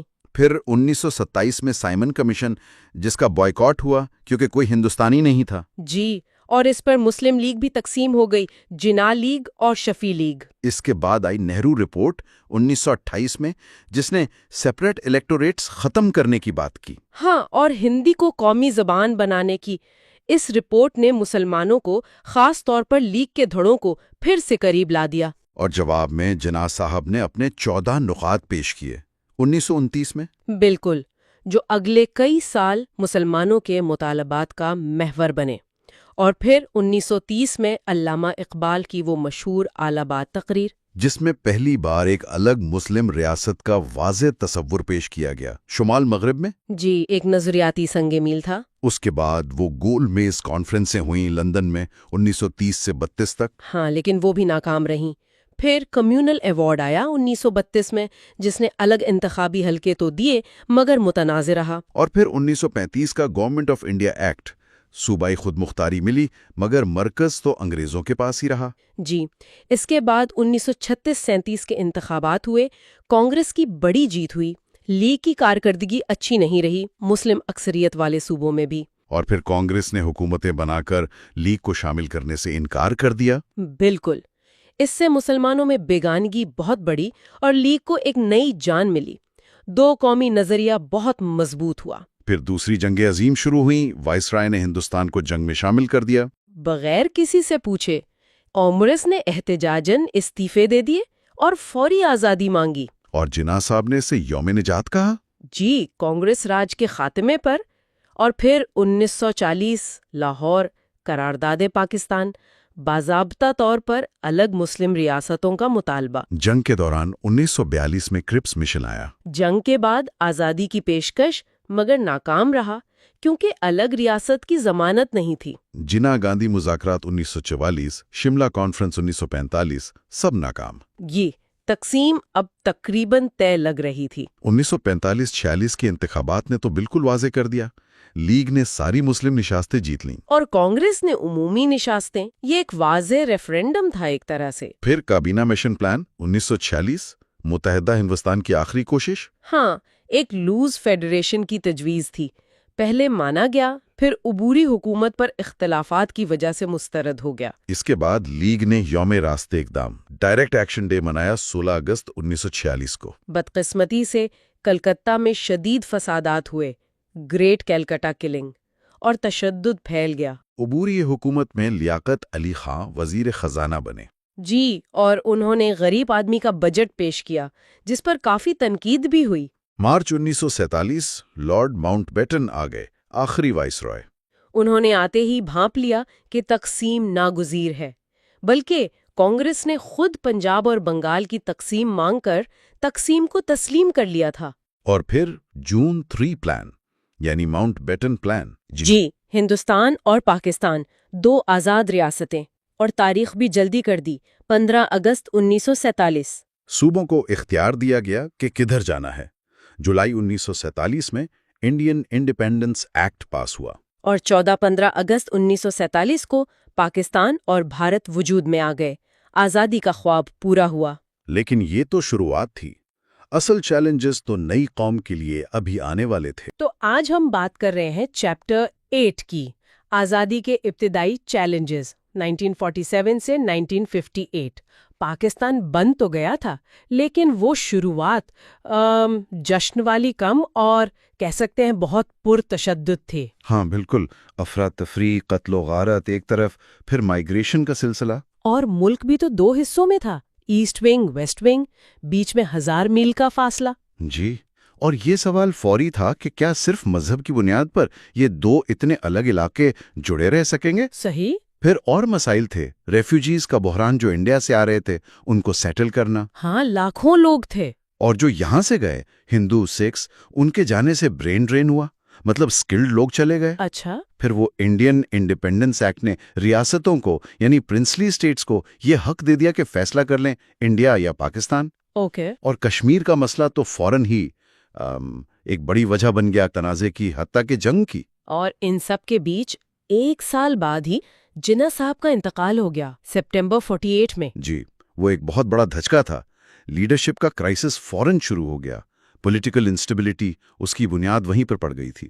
پارٹیشن کے فوراً بعد خاص کر پنجاب میں بہت کمیونل رائٹس ہوئے، لاکھوں لوگ مارے گئے تھے، سنا ہے؟ جی بہت۔ 1951 کی سینسس تک اندازہ ہے کہ کوئی 14 ملین لوگ بارڈر کراس کر چکے تھے۔ 14 ملین، بہت بڑی تعداد ہے۔ ہاں، 8 ملین مسلمان پاکستان آئے، 6 ملین ہندو اور سکھ انڈیا گئے، اپنا سب کچھ پیچھے چھوڑ کر۔ گھر بار، مال اسباب، سب کچھ۔ اور انفراسٹرکچر کا کیا حال تھا؟ بالکل تباہ تھا، اور نئے ملک کے پاس سول سرونٹس کی بہت کمی تھی، کیونکہ زیادہ تر ہندو آفیسرز تھے جو انڈیا چلے گئے۔ ایگزیکٹلی، اور جو برٹش ایسٹس تقسیم ہوئے ان کا بھی بڑا حصہ انڈیا کو ملا۔ پھر ریاستوں کا مسئلہ بھی تھا۔ وہ بھی فوری چیلنج تھا، جیسے کلات نے بلوچستان میں آزادی کا اعلان کر دیا۔ NWFP میں بھی خود مختاری کی تحریکیں تھیں۔ ہاں، افغانستان کا بھی کوئی کلیم تھا۔ ہاں، افغانستان نے بھی کچھ پاکستان کے علاقوں پر دعویٰ کیا تھا، لیکن سب سے کمپلیکیٹڈ کیس کشمیر کا تھا۔ ہندو مہاراجا، مسلم اکثریت۔ جی، مہاراجا تو آزاد رہنا چاہتے تھے، پاکستان نے ان سے اسٹینڈ سٹل اگریمنٹ کیا کہ سٹیٹس کو رکھتے ہیں، لیکن انڈیا نے منع کر دیا۔ ہاں۔ اور کشمیر میں مسلم کانفرنس پاکستان سے الحاق چاہتی تھی، نیشنل کانفرنس انڈیا سے، لیکن آٹونومی کے ساتھ۔ پھر پونچھ میں بغاوت ہوئی۔ جی، اور پھر پشتون قبائلی لشکر، کچھ رپورٹس کہتی ہیں کہ پاکستان آرمی کی سپورٹ سے کشمیر میں داخل ہوئے، فوجیں نکالو اور ریفرنڈم کراؤ۔ پلیبسائٹ، یعنی عوام سے پوچھو۔ جی، سیز فائر لائن تو بن گئی 1949 میں، جو آج LOC ہے، لیکن ریفرنڈم وہ کبھی نہیں ہوا، اور یہ مسئلہ آج تک ہے نا؟ بالکل، یہ آج تک پاکستان انڈیا کے درمیان سب سے بڑا تنازع ہے۔ یہ تو باہر کے مسائل تھے، ملک کے اندر کیا چیلنجز تھے؟ اندر بھی بہت تھے۔ ایک بڑا مسئلہ اسٹیٹ لینگویج کا تھا۔ ہاں، اردو ورسز بنگالی؟ جی، ویسٹ پاکستان چاہتا تھا اردو واحد قومی زبان ہو، لیکن ایسٹ پاکستان جہاں ملک کی میجورٹی رہتی تھی وہ بنگالی کو بھی برابر کا درجہ دلوانا چاہتے تھے۔ یہ تو اہم پوائنٹ تھا۔ بالکل۔ 1948 میں جناح صاحب نے ڈھاکہ میں اعلان کر دیا کہ اردو ہی قومی زبان ہوگی۔ اس سے ایسٹ پاکستان میں شدید بے چینی پھیلی۔ پھر وہ پانی کا مسئلہ بھی تو شروع ہوا تھا، انڈس واٹر کرائسس۔ ہاں، وہ بھی 1948 میں انڈیا نے پاکستان آنے والی کچھ نہروں کا پانی روک دیا۔ یہ مسئلہ بھی کافی عرصہ چلا۔ پھر 1960 میں جا کر ورلڈ بینک کی مدد سے انڈس واٹرز ٹریٹی ہوئی۔ اچھا، یہ تفصیلات آزادی کے ابتدائی چیلنجز پاکستان 1947-1958 کتاب کے اسی حصے سے لی گئی ہیں جس کا ہم ذکر کر رہے ہیں۔ تو جناح صاحب کے بعد لیاقت علی خان لیڈر بنے، لیکن انہیں بھی کولیشنز بنانی پڑی۔ جی، انہوں نے مارچ 1949 میں آبجیکٹیوز ریزولوشن پاس کروایا۔ ہاں، وہ آئین کی بنیاد بنی، اسلام اور ڈیموکریسی کے اصولوں پر۔ بالکل، مگر آئین سازی یعنی کانسٹیٹیوشن میکنگ بہت سلو تھی۔ ایسٹ اور ویسٹ پاکستان میں سیٹس کی تقسیم پر اختلاف تھا۔ اسی دوران وہ راولپنڈی کانسپریسی بھی ہوئی 1951 میں۔ جی، کچھ ملٹری آفیسرز پر الزام لگا کہ وہ حکومت کا تختہ الٹانا چاہتے تھے۔ اور پھر اسی سال اکتوبر 51 میں لیاقت علی خان کو قتل کر دیا گیا راولپنڈی میں۔ ایک اور بڑا صدمہ، ان کے بعد خواجہ ناظم الدین پی ایم بنے اور ملک غلام محمد گورنر جنرل۔ ناظم الدین کے دور میں لینگویج ایشو پھر اٹھا، ڈھاکہ میں فائرنگ وغیرہ ہوئی۔ ہاں، وہی لینگویج موومنٹ دوبارہ شروع ہوئی۔ پھر غلام محمد نے آئین سازی میں تاخیر اور 1953 کے احمدیہ کے خلاف رائٹس کو وجہ بنا کر کانسٹیٹوئنٹ اسمبلی ڈیزالو کر دی اکتوبر 1954 میں۔ جی، ایمرجنسی لگا کر ڈیزالو کر دی اور محمد علی بوگرا جو یو ایس میں ایمبیسڈر تھے ان کو پی ایم بنا دیا۔ انہوں نے بوگرا فارمولا دیا تھا ایسٹ ویسٹ ریپرزنٹیشن کے لیے۔ ہاں، وہ فارمولا دیا، اور ایک بہت اہم کام یہ ہوا کہ جنرل ایوب خان کو ڈیفنس منسٹر بنایا گیا۔ یہ فوج کا سیاست میں آپ کہہ سکتے ہیں پہلا بڑا قدم تھا۔ اور اسی دوران پاکستان نے یو ایس سے الائنسز بھی کیے، سیٹو اور بغداد پیکٹ۔ جی، 1954 میں سیٹو اور 1955 میں بغداد پیکٹ، ملٹری اور اکنامک ایڈ کے لیے۔ اس پر انڈیا بہت ناراض ہوا اور کشمیر پلیبسائٹ سے بھی پیچھے ہٹ گیا۔ اچھا، پھر آئین کب بنا؟ پہلا آئین وہ چودھری محمد علی کے دور میں بنا، مارچ 1956 میں منظور ہوا۔ اس سے پہلے ویسٹ پاکستان کے صوبوں کو ملا کر 1 یونٹ بنا دیا گیا تھا، ہے نا؟ ہاں، وہ 1955 میں کیا گیا تھا تاکہ ایسٹ اور ویسٹ کے درمیان برابری ہو سکے ریپرزنٹیشن میں۔ تو 1956 کے آئین میں کیا تھا؟ پاکستان اسلامک ریپبلک بنا۔ جی، اسلامک ریپبلک بنا، پارلیمنٹری سسٹم تھا، اور اردو اور بنگالی دونوں کو اسٹیٹ لینگویجز مان لیا گیا۔ چلو، لینگویج کا مسئلہ تو حل ہوا، اسکندر مرزا پہلے پریزیڈنٹ بنے۔ ہاں، لیکن پولیٹیکل پارٹیز میں ڈسپلن نہیں تھا۔ مسلم لیگ بہت کمزور ہو چکی تھی، انسٹیبلٹی برقرار رہی۔ پی ایمز بھی تیزی سے بدل رہے تھے، سہراوردی، چندری گڑھ، فیروز خان نون۔ بالکل، ایک کے بعد ایک یہ سیاسی عدم استحکام یعنی پولیٹیکل انسٹیبلٹی بس بڑھتا ہی گیا۔ علاقائی ٹینشنز بھی تھیں۔ اسکندر مرزا کیا کر رہے تھے؟ وہ اپنی پوزیشن مضبوط کرنے کی کوشش میں تھے۔ جب فیروز خان نون کی گورنمنٹ تھوڑی سی سٹیبل ہوتی نظر آئی تو اسکندر مرزا نے جنرل ایوب خان جو اس وقت کمانڈر ان چیف تھے ان کے ساتھ مل کر 7 اکتوبر 1958 کو مارشل لاء لگا دیا۔ مارشل لاء مطلب 1956 کا آئین منسوخ، اسمبلیز ڈیزولڈ، الیکشنز کینسل۔ اور پھر کچھ دن بعد ہی 27 اکتوبر کو جنرل ایوب خان نے اسکندر مرزا کو بھی ہٹا دیا اور خود پریزیڈنٹ بن گئے۔ اور اس طرح سے پاکستان میں ملٹری رول کا پہلا لمبا چیپٹر شروع ہوا۔ چلیں چیپٹر 9 پہ بات کرتے ہیں، ملٹری رول 1958 سے 1971 تک کا دور۔ تو پاکستان کی جو پہلی سویلین حکومت تھی اسے مارشل لاء کے ذریعے ختم کیا گیا۔ جنرل ایوب خان آ گئے اسکندر مرزا کو ہٹا کر۔ جی بالکل، اور عوام بھی شاید اس وقت کی سیاسی بے یقینی اور معاشی جمود سے تنگ آ چکی تھیں۔ ہاں، ایک تبدیلی کی خواہش تو تھی لوگوں میں۔ بالکل، ایوب خان نے استحکام کا وعدہ تو کیا، لیکن جمہوریت کی مکمل بحالی نہیں ہو سکی، بلکہ ایک نیا نظام آیا، اور یہ پیٹرن ہمیں بعد میں بھی نظر آتا ہے۔ صحیح۔ اور اس وقت ملک کو چیلنجز بھی بہت درپیش تھے، غربت تھی، تعلیم کی کمی، مختلف قومیتوں کے مسائل، اور خاص طور پہ مشرقی اور مغربی پاکستان کے درمیان وہ جو کشیدگی تھی وہ بڑھ رہی تھی۔ جی، وہ خلیج بڑھتی جا رہی تھی۔ تو ایوب خان نے آتے ہی اپنی پوزیشن کیسے مضبوط کی؟ یہ بیسک ڈیموکریسیز کیا چیز تھی؟ دیکھیں، 1958 کے کو کے فوراً بعد انہوں نے ایک تو کرپشن کے خلاف کارروائی کا اعلان کیا، EBDO یعنی الیکٹو باڈیز ڈسکوالیفیکیشن آرڈر۔ اس کے تحت بہت سے سیاستدانوں پہ پابندی لگا دی گئی، اچھا۔ نااہل کر دیا گیا۔ جی، نااہل قرار دے دیا گیا۔ پھر 1959 میں آیا بیسک ڈیموکریسیز آرڈر۔ یہ ایک باواسطہ یعنی انڈائریکٹ انتخابی نظام تھا۔ اس میں 80,000 کاؤنسلرز، جنہیں بنیادی جمہوریت پسند کہا گیا، وہ چنے جاتے تھے، اور پھر وہ آگے ووٹ دیتے تھے؟ ہاں، وہی لوگ پھر قومی اسمبلی کے اراکین اور صدر کا انتخاب کرتے تھے۔ ایوب خان کا خیال تھا کہ پاکستان کی کم پڑھی لکھی عوام کے لیے یہ کنٹرول جمہوریت بہتر ہے۔ یعنی براہ راست ووٹ کا حق نہیں رہا عوام کے پاس۔ جی، ایک طرح سے محدود ہو گیا، اور اس سے ان کی اپنی طاقت بھی مضبوط ہوئی۔ یہ تو واقعی متنازع لگتا ہے۔ اچھا، اسی دور میں زمینی اصلاحات، لینڈ ریفارمز کی بھی بات ہوتی ہے، ان کا کیا اثر ہوا؟ ہاں، مغربی پاکستان میں لینڈ ریفارمز کی گئیں۔ مقصد یہ تھا کہ جو بڑے زمیندار ہیں ان کا سیاسی اثر کم کیا جائے۔ ٹھیک ہے۔ زمین کی ملکیت پر ایک حد مقرر کر دی گئی، 500 ایکڑ نہری زمین، 1000 ایکڑ برانی۔ اضافی زمین حکومت نے لے کر وہ اپنے لوگوں میں تقسیم کرنی تھی۔ اور ایک بہت ہی بڑا فیصلہ تھا دارالحکومت کی تبدیلی کا، کراچی سے اسلام آباد۔ یہ کیوں کیا گیا؟ جی، یہ ایک دلچسپ معاملہ ہے۔ کراچی ایک تو فوجی ہیڈ کوارٹر یعنی GHQ راولپنڈی سے دور تھا، وہاں کاروباری لوگوں کا اثر زیادہ تھا، مہاجر آبادی بھی وہاں زیادہ تعلیم یافتہ تھی۔ تو شاید وہ اثر کم کرنا چاہتا تھے۔ شاید، اور دارالحکومت کو پنجاب کے قریب لانا چاہتے تھے جو ان کا پاور بیس تھا۔ اسلام آباد سٹی آف اسلام نام رکھنے میں شاید مذہبی حلقوں کو بھی خوش کرنے کا پہلو ہو۔ 1961 میں اس پر کام شروع ہوا۔ ٹھیک، اسی دوران سندھ طاس معاہدہ، انڈس واٹرز ٹریٹی بھی ہوا 1960 میں۔ اس کی کیا اہمیت تھی؟ یہ بہت ہی اہم معاہدہ تھا۔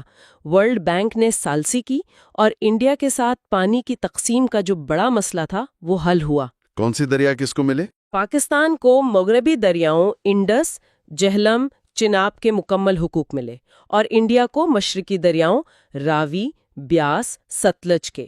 اس سے پاکستان نے پھر بڑے ڈیم بنائے، منگلا، تربیلا وغیرہ، لیکن ظاہر ہے قرضے بھی لیے گئے۔ پھر آیا 1962 کا آئین، اس میں کیا تھا؟ اس آئین نے صدر کو یعنی ایوب خان کو بہت زیادہ طاقتور بنا دیا۔ وہ ریاست کے سربراہ بھی تھے، حکومت کے بھی، اور فوج کے بھی سپریم کمانڈر۔ سب کچھ ایک ہی شخص کے پاس۔ جی، ملک کا نام پہلے ریپبلک آف پاکستان رکھا گیا، لیکن پھر اسمبلی کے دباؤ پر اسلامک کا لفظ دوبارہ شامل کرنا پڑا، اور بیسک ڈیموکریسیز کا نظام اسی آئین کا حصہ تھا۔ بنیادی طور پر یہ ایوب خان کی حکومت کو قانونی شکل دینے کی کوشش تھی۔ تو ان سب پالیسیوں کا معیشت پر کیا اثر پڑا؟ کیا ایوب خان کا دور واقعی ترقی کا دور تھا؟ دیکھیں، دوسرے 5 سالہ منصوبے میں 1960-65 میں اکنامک گروتھ تو ہوئی، تقریباً 5.2% سالانہ، لیکن آبادی اتنی تیزی سے بڑھ رہی تھی کہ فیکس آمدنی میں صرف 2.7% اضافہ ہوا۔ اچھا۔ مشرقی پاکستان کی معیشت تھوڑی بہتر ہوئی، لیکن مسئلہ تھا دولت کی غیر مساوی تقسیم کا۔ ہم ان تفصیلات پر فوجی راج اور بنگلہ دیش کے قیام کے ابواب کی روشنی میں بات کر رہے ہیں، اور اسی دور میں وہ 22 خاندانوں والی بات مشہور ہوئی تھی نا، ہاں سنا ہے، کہ ملک کی زیادہ تر صنعتی دولت چند خاندانوں کے پاس ہے۔ یہی نابرابری پھر آگے چل کر بے چینی کا باعث بنی۔ 1965 کے صدارتی انتخابات میں محترمہ فاطمہ جناح میں ایوب خان کو چیلنج کیا، وہ الیکشن کیسا رہا؟ محترمہ فاطمہ جناح کو عوامی حمایت تو بہت حاصل تھی، مادر ملت تھی وہ، لیکن الیکشن ہوا بیسک ڈیموکریسی سسٹم کے تحت، یعنی وہی 80,000 کاؤنسلرز ووٹ ڈال رہے تھے۔ جی، اور ان پر سرکاری اثر و رسوخ تھا، تو نتیجہ ایوب خان کے حق میں گیا۔ اور اس کے فوراً بعد 1965 کی پاک بھارت جنگ چھڑ گئی۔ اس کی کیا وجوہات تھی؟ اس وقت ذوالفقار علی بھٹو وزیر خارجہ تھے۔ ان کے اثر میں پاکستان کا جھکاؤ امریکہ سے ہٹ کر چین اور سوویت یونین کی طرف ہو رہا تھا۔ کشمیر کا مسئلہ پھر سے گرم ہوا، جو کامیاب نہیں ہوئی۔ جواب میں بھارت نے لاہور پر حملہ کر دیا۔ جنگ بندی ہوئی اقوام متحدہ کی مداخلت سے، اور پھر تاشقند میں معاہدہ ہوا۔ لیکن اس معاہدے پر پاکستان میں کافی غصہ تھا۔ بہت زیادہ۔ لوگ سمجھ رہے تھے کہ فوج جیت رہی تھی، تو یہ معاہدہ ایک طرح سے شکست تسلیم کرنے جیسا لگا۔ اس جنگ نے معیشت کو بھی نقصان پہنچایا۔ اور مشرقی پاکستان میں کیا اثرات ہوئے؟ وہاں یہ احساس اور گہرا ہو گیا کہ مغربی پاکستان ان کے دفاع کے معاملے میں سنجیدہ نہیں ہے، یا شاید کر نہیں سکتا۔ اور اسی ماحول میں پھر ذوالفقار علی بھٹو کا عروج شروع ہوا۔ بالکل۔ بھٹو نے تاشقند معاہدے پر اختلاف کرتے ہوئے استعفیٰ دے دیا۔ 1967 میں انہوں نے اپنی پارٹی بنائی، پاکستان پیپلز پارٹی۔ روٹی، کپڑا اور مکان۔ جی، یہ نعرہ بہت مقبول ہوا۔ ان کی وہ جو عوامی سیاست تھی، اس نے ایوب خان کے خلاف اپوزیشن کو بہت مضبوط کیا۔ تو 1968-69 میں ایوب خان کے خلاف تحریک بہت تیز ہو گئی۔ ہاں، ملک بھر میں ہڑتالیں ہوئیں، طلباء، مزدور سب سڑکوں پر تھے۔ بھٹو اور شیخ مجیب الرحمان، جو اپنے 6 نکات کی وجہ سے قید تھے، وہ بھی رہا ہوئے۔ حالات قابو سے باہر ہو گئے۔ اور پھر ایوب خان نے استعفیٰ دے دیا۔ جی، مارچ 1969 میں انہوں نے استعفیٰ دے کر اقتدار army chief general Yahya Khan کے حوالے کر دیا۔ ایک اور مارشل لاء۔ یحییٰ خان نے آتے ہی 1970 میں عام انتخابات کا اعلان کر دیا۔ جی، Legal Framework Order LFO 1970 کے تحت۔ اس میں ایک اہم بات یہ تھی کہ 1 یونٹ ختم کر دیا گیا، یعنی مغربی پاکستان کے صوبے بحال ہو گئے اور براہ راست ووٹنگ ہوئی۔ آبادی کی بنیاد پر نشستیں ملی۔ ہاں، جس کی وجہ سے مشرقی پاکستان کو قومی اسمبلی میں اکثریت مل گئی۔ الیکشنز ہوئے تو شیخ مجیب کی عوامی لیگ نے مشرقی پاکستان کی تقریباً ساری سیٹیں جیت لیں اور مجموعی طور پر واضح اکثریت 160-30 حاصل کر لیں۔ اور مغربی پاکستان میں بھٹو کی پیپلز پارٹی سب سے بڑی پارٹی بنی، 81 سیٹس۔ لیکن اکثریت تو عوامی لیگ کی تھی، پھر انہیں حکومت کیوں نہیں بنانے دی گئی؟ بس یہیں سے اصل بحران شروع ہوا۔ بھٹو نے شیخ مجیب کو وزیر اعظم ماننے سے انکار کر دیا اور ان کے 6 نکاتی پروگرام کو بھی رد کر دیا، جو صوبائی خود مختاری کا مطالبہ تھا۔ مذاکرات ہوئے؟ ہاں، یحییٰ خان، بھٹو اور مجیب کے درمیان مذاکرات ہوئے، لیکن ناکام رہے۔ مارچ 1971 میں شیخ مجیب نے مشرقی پاکستان میں عدم تعاون کی تحریک شروع کر دی۔ وہاں سول نافرمانی شروع ہو گئی۔ اور پھر آپریشن سرچ لائٹ؟ 25 مارچ 1971 کی رات کو پاکستانی فوج نے ڈھاکہ اور مشرقی پاکستان کے دیگر علاقوں میں کریک ڈاؤن شروع کیا۔ اس کا ہدف کون تھے؟ عوامی لیگی کارکن، دانشور، بنگالی قوم پرست، ہزاروں لوگ مارے گئے۔ شیخ مجیب کو گرفتار کر لیا گیا اور اگلے ہی دن 26 مارچ کو بنگلہ دیش کی آزادی کا اعلان ہو گیا۔ اور خانہ جنگی شروع ہو گئی۔ جی، عوامی لیگ کی مسلح ونگ مکتی باہنی نے مزاحمت شروع کی۔ اس میں بھارت کا کیا کردار رہا؟ لاکھوں کی تعداد میں بنگالی مہاجرین بھارت گئے۔ بھارت نے نہ صرف انہیں پناہ دی بلکہ مکتی باہنی کو ٹریننگ اور ہتھیار بھی فراہم کیے۔ اور پھر باقاعدہ جنگ؟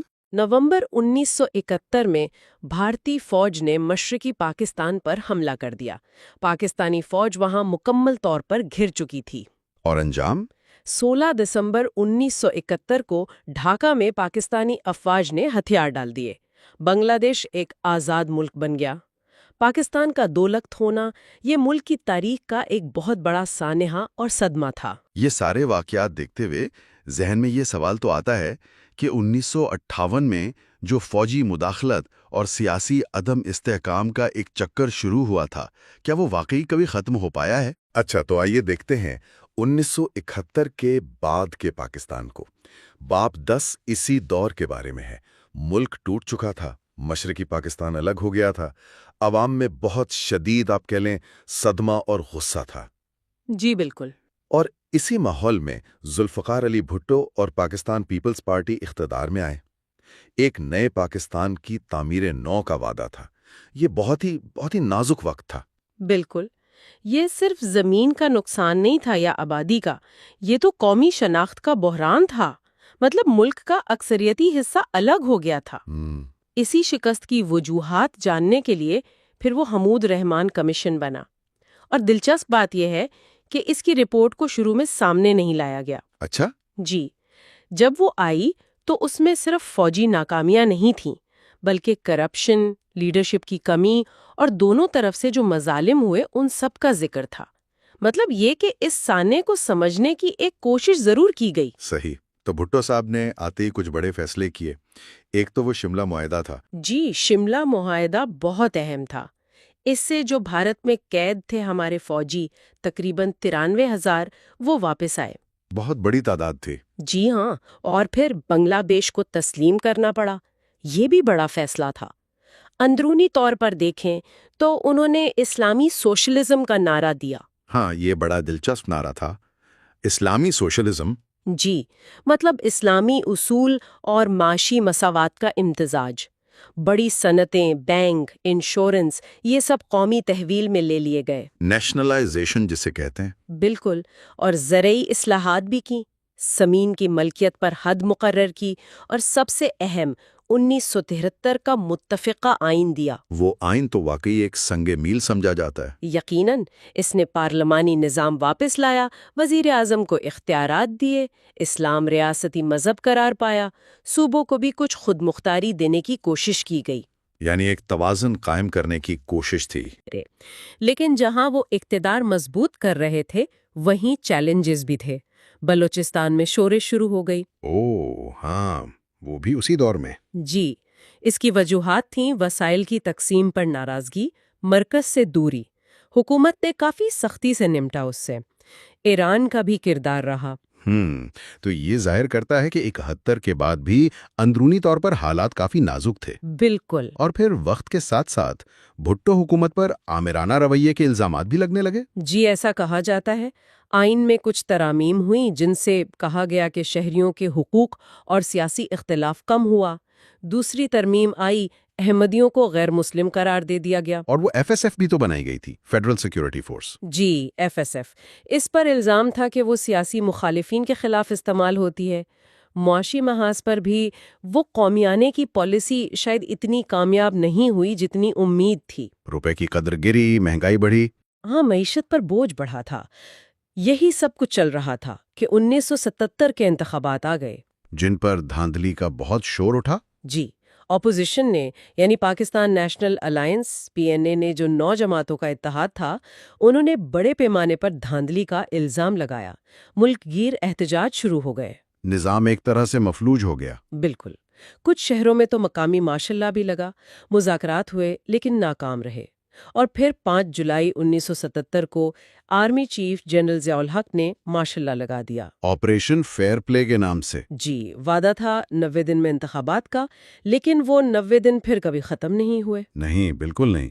بھٹو صاحب گرفتار ہوئے، مقدمہ چلا، اور اپریل 1979 میں انہیں پھانسی دے دی گئی۔ وہ مقدمہ اور سزا آج تک متنازع ہیں۔ جی، یہ جو پورا دور ہے، بھٹو کا عروج، پھر زوال اور ضیاء کا اقتدار سنبھالنا، اس پر تفصیلات ویسے مشرق و مغرب کے درمیان پاکستان کی تشکیل نامی کتاب کے متعلقہ ابواب میں کافی اچھی طرح بیان کی گئی ہیں۔ بالکل۔ بھٹو کی پھانسی کے بعد جنرل ضیاء نے اقتدار پر اپنی گرفت مضبوط کر لی، صدر بھی بن گئے۔ ان کے دور کی پہچان بنی اسلامائزیشن۔ حدود آرڈیننس، زکوٰۃ و عشر آرڈیننس۔ جی، توہین رسالت قانون میں تبدیلی کر کے سزا سخت کی گئی۔ معاشی پالیسیوں میں بھی یو ٹرن آیا۔ قومیائی گئی صنعتوں کو واپس نجی شعبے میں دینے کا عمل شروع ہوا۔ اسی دوران وہ امریکہ کے ساتھ نیوکلیر پروگرام والا معاملہ بھی تھا، پابندیاں لگ رہی تھی۔ ہاں، سمنگٹن اور پھر پریسلر ایمینڈمنٹس۔ مقصد تھا پاکستان کو ایٹمی طاقت بننے سے روکنا۔ لیکن پروگرام رکا نہیں۔ نہیں، وہ چلتا رہا، اور پھر دسمبر 1979 میں ایک بہت بڑا واقعہ ہوا۔ سوویت یونین نے افغانستان پر حملہ کر دیا، جس نے سب کچھ بدل دیا۔ بالکل۔ پاکستان اچانک امریکہ کا فرنٹ لائن اسٹیٹ بن گیا۔ ISI نے افغان مجاہدین کو منظم کیا، ٹریننگ دی، امریکی اور سعودی امداد ان تک پہنچائی۔ اربوں ڈالر کی امداد آئی۔ جی، لیکن اس کی قیمت بھی تھی۔ لاکھوں افغان مہاجرین آئے، کلاشنکوف کلچر آیا، منشیات، انتہا پسندی، اس کے اثرات آج تک ہیں۔ ضیاء دور کے آخر میں کچھ جمہوریت کی طرف واپسی کی کوششیں بھی ہوئیں، مجلس شورا بنی۔ ہاں، ایک نامزد اسمبلی تھی۔ پھر 84 میں ایک ریفرینڈم ہوا جس کے ذریعے ضیاء صاحب نے خود کو مزید 5 سال کے لیے صدر منتخب کروا لیا۔ پھر 85 میں غیر جماعتی الیکشن ہوئے۔ اور محمد خان جنیجو وزیر اعظم بنے، ماشاء اللہ اٹھا لیا گیا۔ جی ماشاء اللہ تو ختم ہوا، لیکن آئین میں 8ویں ترمیم کر دی گئی جس سے صدر کو اختیار مل گیا اسمبلی توڑنے کا، آرٹیکل 58(2)B، جو بعد میں بہت استعمال ہوا۔ بہت زیادہ۔ اور اسی اختیار کو استعمال کرتے ہوئے مئی 1988 میں جنرل ضیاء نے جنیجو حکومت ختم کر دی۔ ویسے اسی دوران علاقائی سطح پر سارک بھی بنی تھی۔ اور پھر صرف 3 مہینے بعد اگست 1988 میں جی، اگست 1988 میں جنرل ضیاء الحق بہاولپور کے قریب ایک طیارہ حادثے میں ہلاک ہو گئے۔ ان کے ساتھ کئی سینئر فوجی افسران اور امریکی سفیر بھی تھے۔ اس حادثے کی وجوہات آج تک واضح نہیں ہیں، بہت سی تھیریز ہیں، کوئی حتمی رپورٹ نہیں آئی۔ آئین کے مطابق سینٹ کے چیئرمین غلام اسحاق خان قائم مقام صدر بن گئے۔ تو چلیں آج 11ویں باب پر بات کرتے ہیں۔ پاکستان کی تاریخ کا یہ حصہ 1988 سے 1999 تک کا ہے۔ جی، سول حکمرانی کے بحالی کا دور۔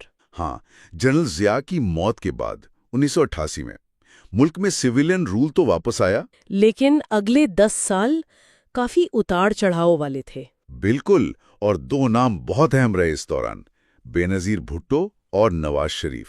جی ہاں، بے نظیر بھٹو، وہ تو کسی بھی جدید مسلم ریاست کی پہلی خاتون سربراہ بنی۔ ایک بہت بڑی بات تھی۔ بالکل، لیکن پھر ان کی حکومت پر بھی الزامات لگے کرپشن کے، اور برخاست کر دی گئیں۔ اور پھر دوبارہ وزیر اعظم بنی اور پھر ہٹا دی گئیں۔ جی، دوسری طرف نواز شریف تھے، وہ پاکستان کے امیر ترین خاندانوں میں سے ایک سے تھے، اور انہوں نے پاکستان مسلم لیگ کو دوبارہ ایک بڑی طاقت بنایا۔ ہاں، لیکن ان کے ساتھ بھی کم و بیش وہی ہوا، حکومت ملی، پھر گئی، پھر ملی۔ اور ان سیاسی لڑائیوں کا اثر کیا ہوا ریاست پر؟ اثر تو یہی ہوا کہ ریاستی ادارے آپ کہہ لیں کہ کمزور ہوتے گئے۔ اچھا، نواز شریف نے ایک موقع پر تو فوجی بغاوت کو روکنے کی کوشش کی، ہاں سنا ہے۔ لیکن اس سے تو الٹا وہ بغاوت اور تیز ہو گئی، اوہ، اور ملک ایک بار پھر مارشل لاء کے تحت آ گیا، جنرل پرویز مشرف۔ اور اسی دوران کشمیر کا مسئلہ بھی؟ جی، کشمیر پر پاکستان اور بھارت جنگ کے دہانے پر پہنچ گئے، اور اس بار صورتحال زیادہ سنگین تھی، ایٹمی ہتھیاروں کی وجہ سے۔ تو شروع سے دیکھتے ہیں۔ 1988 سے ضیاء کی موت کے بعد غلام اسحاق خان عبوری صدر بنے۔ جی، 17 اگست 1988 کو۔ اور پھر نومبر 88 میں عام انتخابات ہوئے۔ اور بے نظیر بھٹو، جو 1986 میں جلاوطنی سے آئی تھیں، انہوں نے پیپلز پارٹی کو لیڈ کیا۔ ہاں، اور کچھ ذرائع جیسے A Brief History of Pakistan میں ذکر ہے، ان کی آپ بیتی ڈاٹر آف ڈیسٹنی کا بھی حوالہ ہے۔ اچھا، کہ وہ الیکشن سے پہلے کافی پر امید تھی، اور ضیاء کے جو اسلامی قوانین تھے ان کو وہ اپنے خلاف سمجھتی تھی۔ لیکن 88 کے الیکشن میں PPP جیتی تو صحیح، مگر اکثریت نہیں ملی نا؟ نہیں، اکثریت نہیں ملی۔ سب سے بڑی پارٹی تھی، لیکن حکومت بنانے کے لیے اتحاد کرنا پڑا۔ کس کے ساتھ؟ خاص طور پر مہاجر قومی محاذ یعنی MQM کے ساتھ، اور کچھ دوسری جماعتیں بھی تھیں۔ اچھا، اور بطور وزیر اعظم اپنی پہلی تقریر میں انہوں نے کیا کہا تھا؟ انہوں نے سیاسی قیدیوں کی رہائی کا اعلان کیا، پریس کی آزادی کی بحالی اور تعلیم اور صحت میں اصلاحات کا وعدہ کیا۔ خارجہ پالیسی کا کیا بنا؟ افغانستان سے سوویت یونین تو نکل گیا تھا۔ جی، تو اس کے بعد پاکستان کی وہ جو اسٹریٹجک اہمیت تھی وہ کچھ کم ہو گئی۔ بھٹو نے امریکہ کے ساتھ تعلقات مضبوط کرنے کی کوشش کی اور بھارت کے ساتھ بھی کشیدگی کم کرنے کی کوشش کی۔ 1989 میں پاکستان دوبارہ کامن ویلتھ کا رکن بھی بن گیا۔ لیکن ملک کے اندر تو حالات مشکل تھے۔ بہت مشکل، فوج اور انٹیلیجنس ایجنسیوں کی طرف سے چیلنجز تھے۔ اور نواز شریف، وہ تو پنجاب کے وزیر اعلیٰ تھے۔ جی، ان سے شدید مخالفت تھی، اور MQM کے ساتھ جو اتحاد تھا وہ بھی مسائل کا شکار رہا۔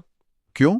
سندھ میں لسانی فسادات، سندھی مہاجر تنازع، اس کی جڑیں تو پرانی تھیں، تقسیم ہند، اردو زبان کا مسئلہ، کوٹا سسٹم۔ اچھا، اکتوبر 1989 میں MQM نے PPP سے اتحاد ختم کر دیا۔ اور پھر؟ اگست 1990 میں جی، صدر غلام اسحاق خان نے آئین کی 8ویں ترمیم استعمال کی۔ وہی صدر کو اسمبلی توڑنے کا اختیار دینے والی ترمیم۔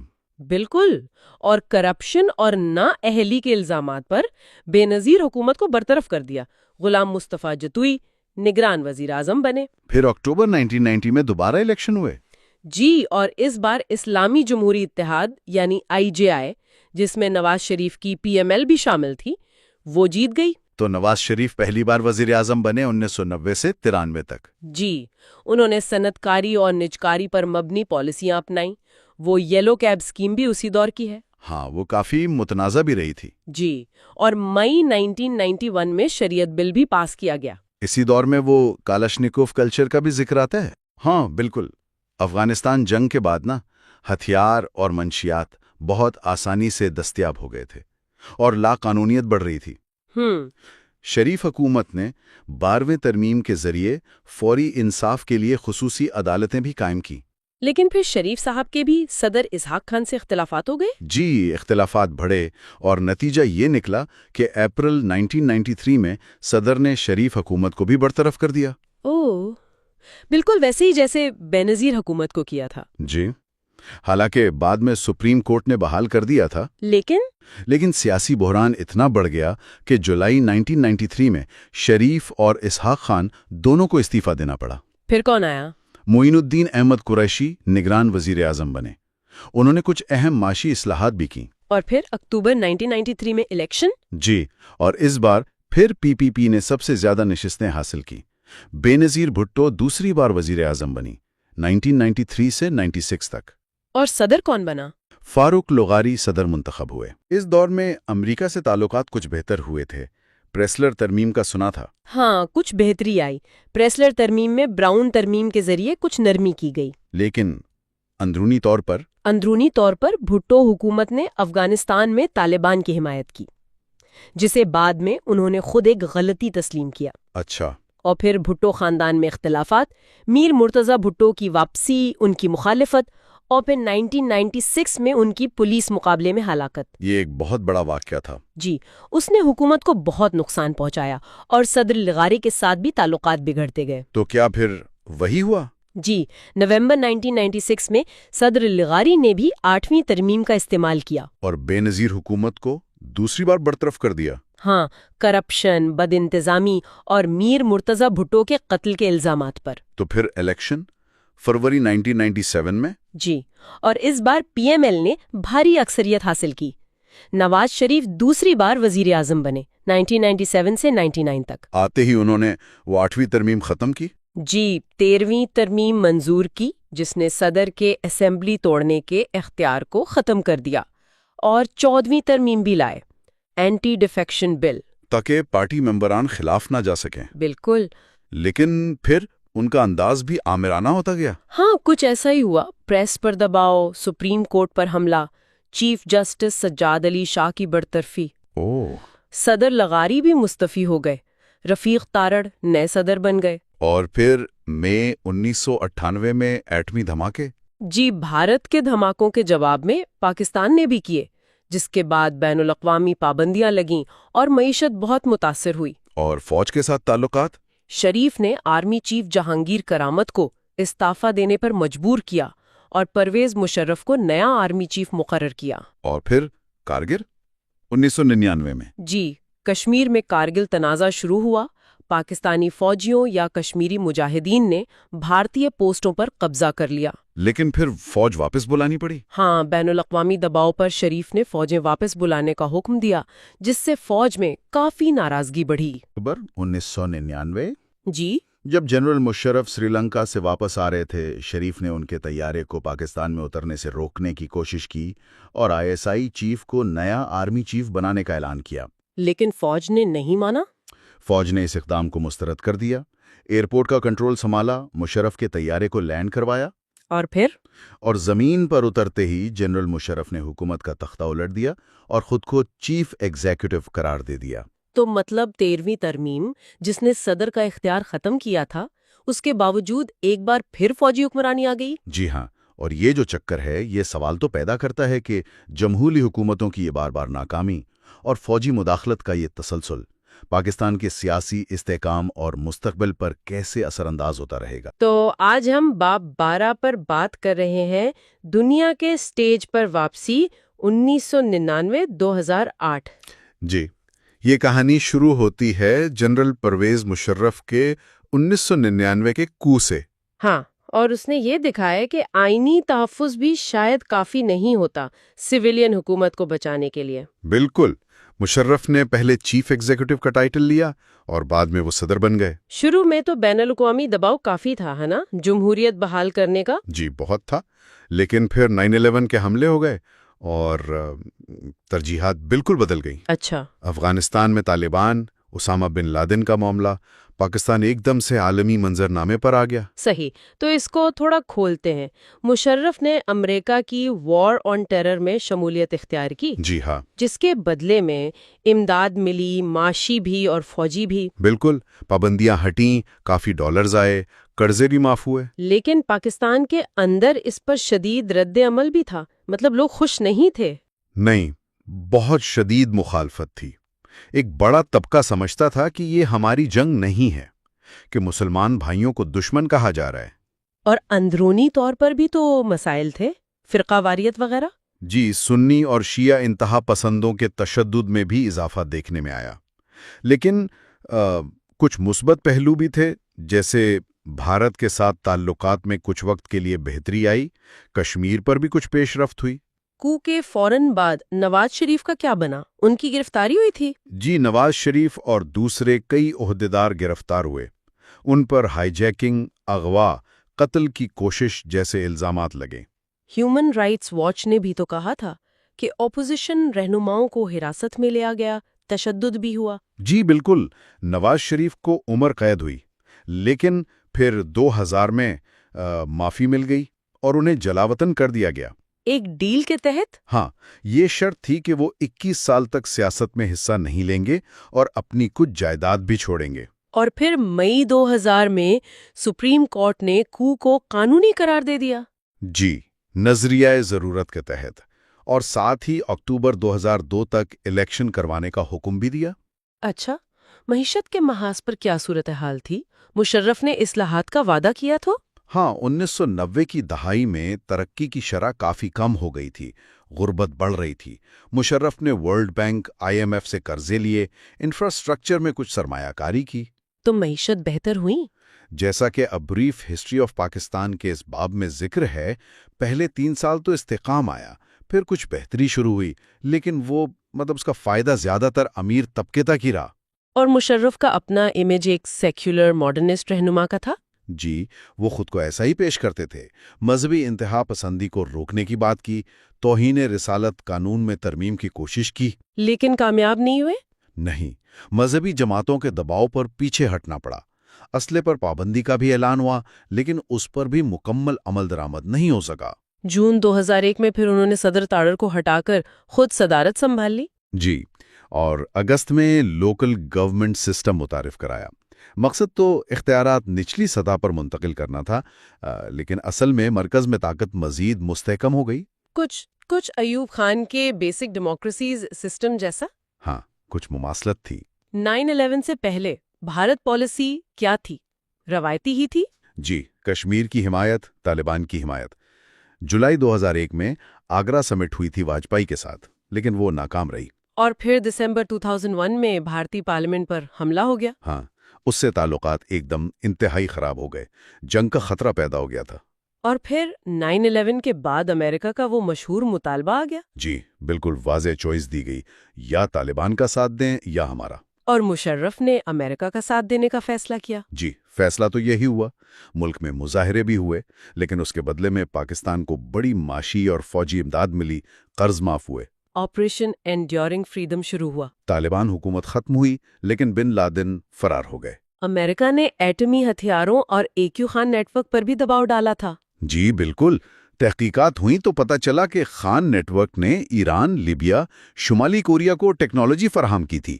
یہ ایک بڑا بین الاقوامی سکینڈل تھا۔ اپریل 2002 میں مشرف نے اپنی صدارت پر ریفرینڈم کروایا۔ ہاں، ایک متنازع ریفرینڈم جس کا اپوزیشن نے بائیکاٹ کیا۔ حکومت نے تو 98% ہاں ووٹ کا دعویٰ کیا، لیکن دھاندلی کے شدید الزامات تھے۔ اور پھر اگست میں لیگل فریم ورک آرڈر یعنی LFO، جی، جس نے صدر کو پارلیمنٹ تحلیل کرنے کا اختیار دے دیا۔ یہ آئین میں ایک بڑی تبدیلی تھی۔ اکتوبر 2002 کے الیکشنز میں MMA متحدہ مجلس عمل کو کافی سیٹیں ملی۔ یہ غیر متوقع تھا؟ بہت غیر متوقع تھا۔ انہوں نے NWFP اب خیبر پختونخوا میں حکومت بنائی۔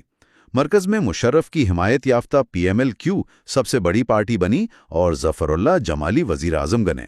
لیکن ایک طرف وار آن ٹیرر میں اتحادی، دوسری طرف دہشت گردی کی کارروائیاں بھی ملک میں ہو رہی تھیں۔ یہی تو تضاد تھا۔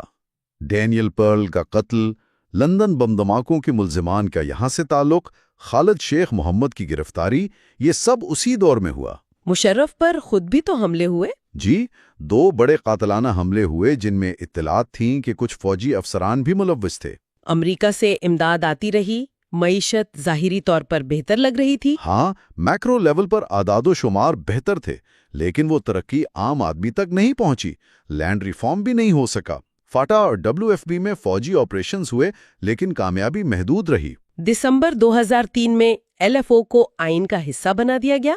17ویں ترمیم؟ جی، MMA کی مدد سے ترمیم منظور ہوئی۔ مشرف نے وردی اتارنے کا وعدہ کیا تھا، لیکن پھر اس سے مکر گئے۔ سیاسی دباؤ بھی جاری رہا۔ جاوید ہاشمی کی قید، شہباز شریف کی ملک بدری۔ جی، آصف زرداری کی بھی بار بار گرفتاریاں ہوئیں۔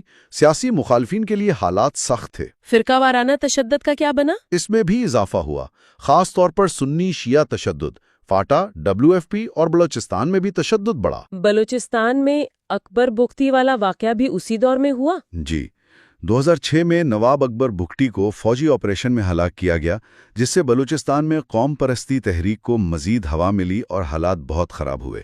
کشمیر پر بھارت سے بات چیت کا کیا بنا؟ بات چیت جاری رہی، بس سروس شروع ہوئی۔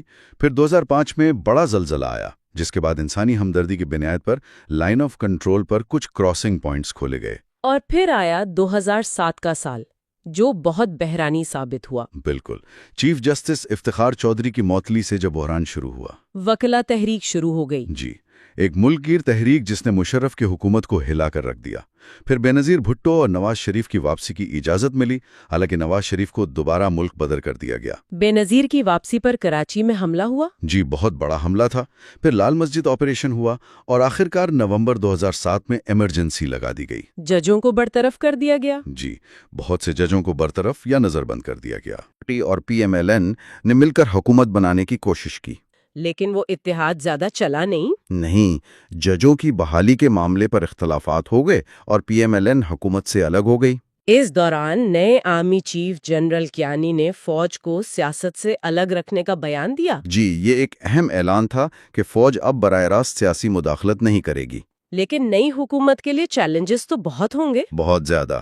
امریکہ کے ڈرون حملے جاری تھے، معیشت خراب تھی، عسکریت پسندی عروج پر تھی۔ ISI کے کردار پر بھی سوالات تھے، کابل میں بھارتی سفارت خانے پر حملے کے بعد۔ جی، امریکہ اور بھارت دونوں کی طرف سے دباؤ تھا، تعلقات کافی کشیدہ تھے۔ اور اسی ماحول میں اگست 2008 میں مشرف نے استعفیٰ دے دیا۔ جی، مواخذے کا خطرہ بڑھ رہا تھا تو انہوں نے استعفیٰ دے دیا۔ اور سپتمبر میں آصف علی زرداری صدر منتخب ہوئے۔ جی، اور ان کی حکومت کو ایک انتہائی مشکل سیاسی، معاشی اور سیکیورٹی صورتحال وراثت میں ملی۔